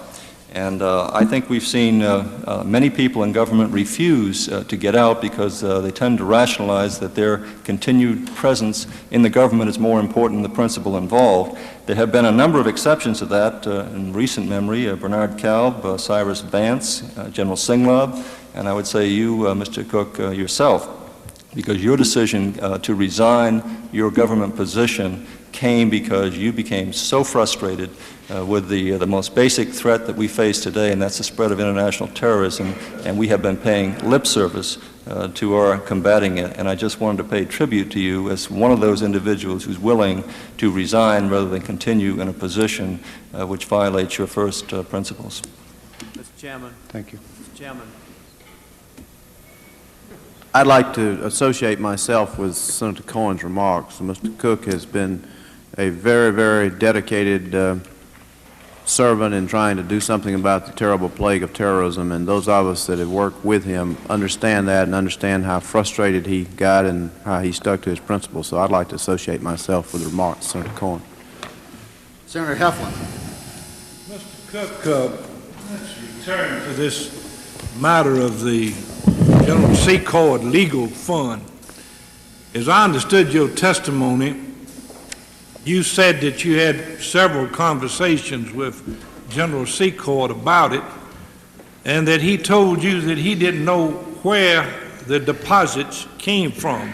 By deposit meaning the total $500,000. Is that correct, that he told you that? He did not know where? That's correct. Now, as I understand it, you also had some conversation with him, and as I understood what you said, you asked him about the accounts in Switzerland and the bank accounts being frozen. Did you have some conversation where you asked him about how money could come from the Swiss banks or the Credit Suisse when they were frozen? No, my question, Senator, was three parts. Do you know where it came from? Answer, no. Second, did it come from Albert? From where? Albert Hakim. He said no. I said, how do you know? He said, no, they couldn't because Albert's accounts are frozen. And I said, it's possible that he has accounts that are not frozen. And the third question was, did it come from any other source, from the Saudis or someplace? Well, did he say to you or you say to him, as I understood that you recited first, that Secord told you that there are accounts that you are not aware of? Now, I asked him, there's nothing real interesting in here, Senator. I just was fishing for the right answer and said, well, if not there, then maybe here. It wasn't a very extensive conversation. He said, no, I don't know where they came from, and it didn't come from Albert. But there was nothing that said that where he said to you that there are accounts that you are not aware of? You're confusing me. I asked him if there were accounts possibly that Albert had that he, General Secord, was not aware of. And that was a question that he was essentially dismissed in the context of having told me that they didn't come from Albert frozen or Albert warm. There was no Albert money in it, and that was his position. Have you known Albert Hakim for a long while? Off and on. I'm not an intimate of his, but I've known him for a couple of years. Do you know a lawyer in Switzerland by the name of Willard Zucker or Bill Zucker? Only from reading the Post. All right. Now, do you have any reason that in the event that these deposits, in the amount that they were to come from monies that might have come from the arms diversion, why they would not have made the payments direct to the attorneys rather than giving it to you in a trust account? I suppose it had tax implications or something, Senator. I want to be clear. I don't think it's not. I think this is dumb money. I don't think it's dirty money. You think it's what, sir? I think it's dumb. I think somebody who wanted to be helpful to Dick chose this way almost frivolously to send the money in. They could have more sensibly put their name on it, and none of these problems would have happened. I don't think it's money that was derived illegally from any place. I have no way of knowing that, but I say to you, I think that it's not dirty money. Well, now, how did you become a trustee? Did Secord ask you, or how did this occur? I told him I was going to do it. Oh, you did it on your own? Yes, sir. On your own volition? Yes, sir. And did you, in effect, seek out the co-trustee, the lawyer? My Sandy? recollection was that I said I was going to do it, and I think I went to my attorney, to Mr. Adler, and discussed it with him, and how was this done, and then I wrote a fundraising letter, in fact, and then I talked to General Secord and said I'm going to do it. It wasn't as though he had a choice. Did you... And he suggested, I think, Sandy Martin, who handles provides legal advice on his financial affairs. Did you write letters soliciting money and contributions to this legal defense fund? Yes, sir, I did. Where did you get a mailing list? I used a Special Forces mailing list, and I used an Air Force Special Forces mailing list. How many letters did you send out altogether, would you Well, say? before so you understand, I wrote the letter, and then Mr. Martin ran a set of letters off on his machines, on a printing machine, and then I would sign, write a little handwritten note on the bottom of that to personalize it. And this was a very time-consuming process, and I had other things that I had to do, so it was protracted. And so I think the number of letters probably didn't exceed 1,000 or 1,200 letters. Is there any relationship as to the time of the receipt of the deposits, which you have said started coming about 6 weeks ago, and any specific event that has occurred or what might have occurred in regards to these hearings? No, sir. Were they spaced between, were the three deposits, do you remember the time frame between each? No, sir, I'm not sure. It seems to me that it was in the course of about 2 weeks, but I don't remember what the spacing was. I see my time is up. Thank you very much. May we take a very short recess? Senator Mitchell has just a few questions he'd like to ask, and he's on his way back.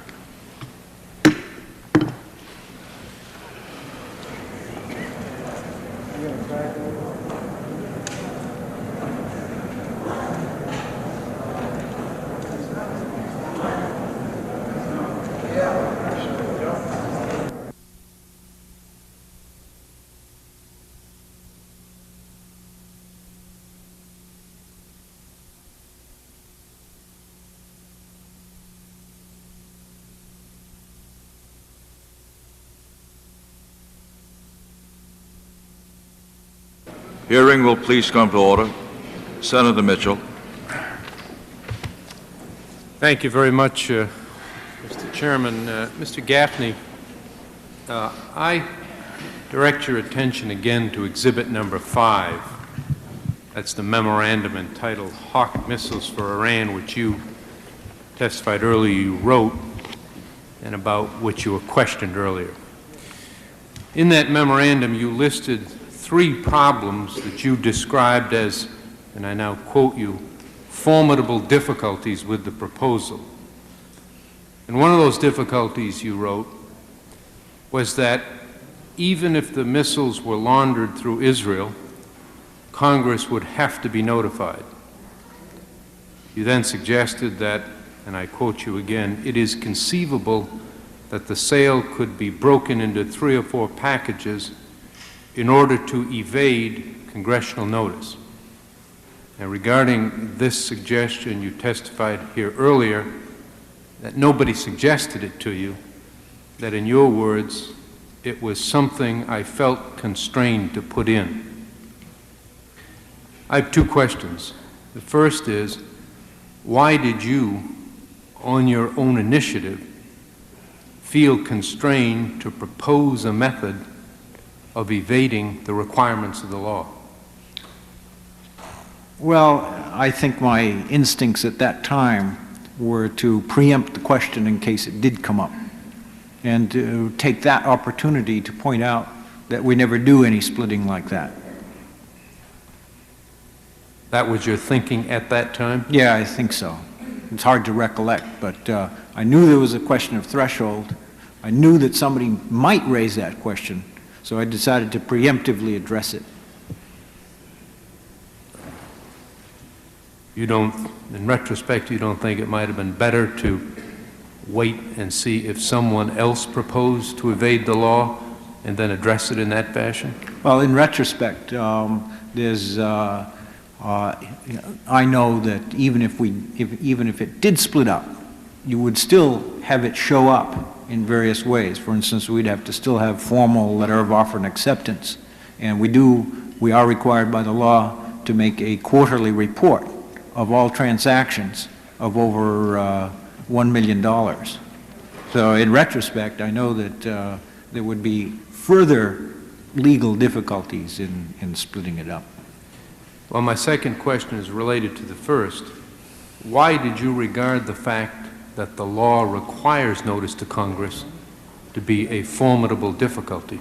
Formidable difficulty in the context of the highly sensitive and secretive way that this was being addressed, where I was told this is a very secret, sensitive project.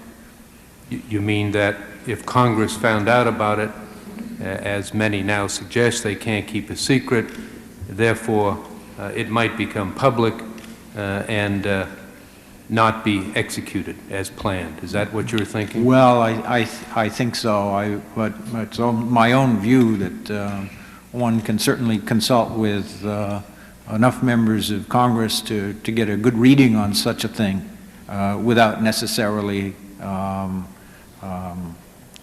leaks occurring. Well, in fact, had the congressional leadership been consulted as the law requires, and had the intention of the law been complied with, which is to receive a broader and more diverse point of view, it's conceivable that this transaction might never have occurred, sparing everyone the difficulty that has ensued. Isn't that correct? Well, I think that's correct. Yeah. And I wanted to, part of the reason writing the memo this way is to say there are difficulties in going this formal route. Well, I just have to comment that one of the difficulties that arises from this whole matter is the extent to which those persons in the executive branch charged with upholding and, in the words of the Constitution, faithfully executing the law, repeatedly regarded it as an impediment to be evaded at every opportunity. And perhaps it was an unfortunate choice of words in your memorandum. I'm told that there's a legal distinction between evade and avoid. But I think I had a clear signal in writing this paper to color it. To what? To color this paper, to make it a pretty negative exercise in doing this. Who gave you that signal? I got that clear impression from General Powell. And therefore I believed it was, and I can't remember specific words, but I had a clear understanding that it was Secretary Weinberger's opinion that that I should put this point paper as negatively as possible. In other words, General Powell conveyed to you that the Secretary thought this was a bad idea, and Yes, he Mr. did. Cook's words, foolish, and therefore you intended to write the memorandum in such a way as to be negative about the proposal? No, that's correct. No. That's why I used words like evade and laundering. Well, it's very troubling, Mr. Gaffney, to see that attitude, for whatever reason, so widespread and prevalent. In our system, the legislative branch of government cannot effectively write laws if the underlying presumption of good faith by the executive that the laws will be faithfully executed doesn't exist, and in fact there'll be a deliberate, concerted effort to evade the law and to get around its requirements. Thank you, Mr. Chairman. I have no further questions. Mr. Chairman, might I ask just one further question? Senator McClure. I thank you, Mr. Chairman. Mr. Cook, I know it's been a long afternoon, but there's one statement you made earlier today that I would like to return to, not because I know it means anything, but because I'm not sure whether you were just stating the obvious or whether you intended to convey something more than you said in the words you used.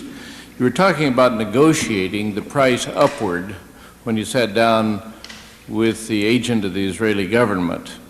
And at that time you described what you had in your mind as you went to that negotiating session. You knew that they had something in mind, you had a floor price in mind, and you wanted to get above that if you could. And then you said you knew that if they were willing to pay a price, if they seemed to be, that they didn't really care what the price was, right, that they had a resale in mind and that they knew they'd make a profit. I'm not sure that I'm using the exact words That's you correct. used, but something to that effect. Were you just simply stating the obvious, or were you trying to convey something by that No, statement? sir, I wasn't trying to convey anything. The question really had to do with what was the, to misuse a word, the psychology of the negotiation, and trying each side to figure out, the question was what was your floor and what was their ceiling, and how do you arrive at a conclusion about that?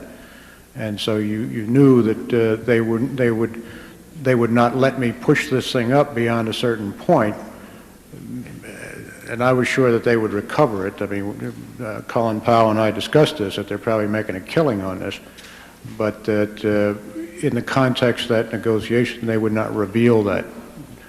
And to have said the sky's the limit, whatever you want us to pay, would have revealed it. And the price that was negotiated, $4,500, what did that tell you about that, about their psychology and whether or not they were indeed making a killing on the... It didn't tell me anything. I mean, it seemed to me that was about a fair price. That was about where they would come out, and that's where we So did. you couldn't read anything into that No, at sir. all? And I shouldn't try to read anything into your comment? No, sir. All right. Thank you very much. Thank you. Thank you, Mr. Chairman. Thank you. Mr. Cook, Dr. Gaffney, in behalf of the House and Senate committees, I thank you for your voluntary statement this afternoon. You've been extremely helpful. We have completed our interrogation, and we have no intention of recalling you. Thank you, very Mr. much. Chairman. We will stand in recess until 9 o'clock tomorrow morning.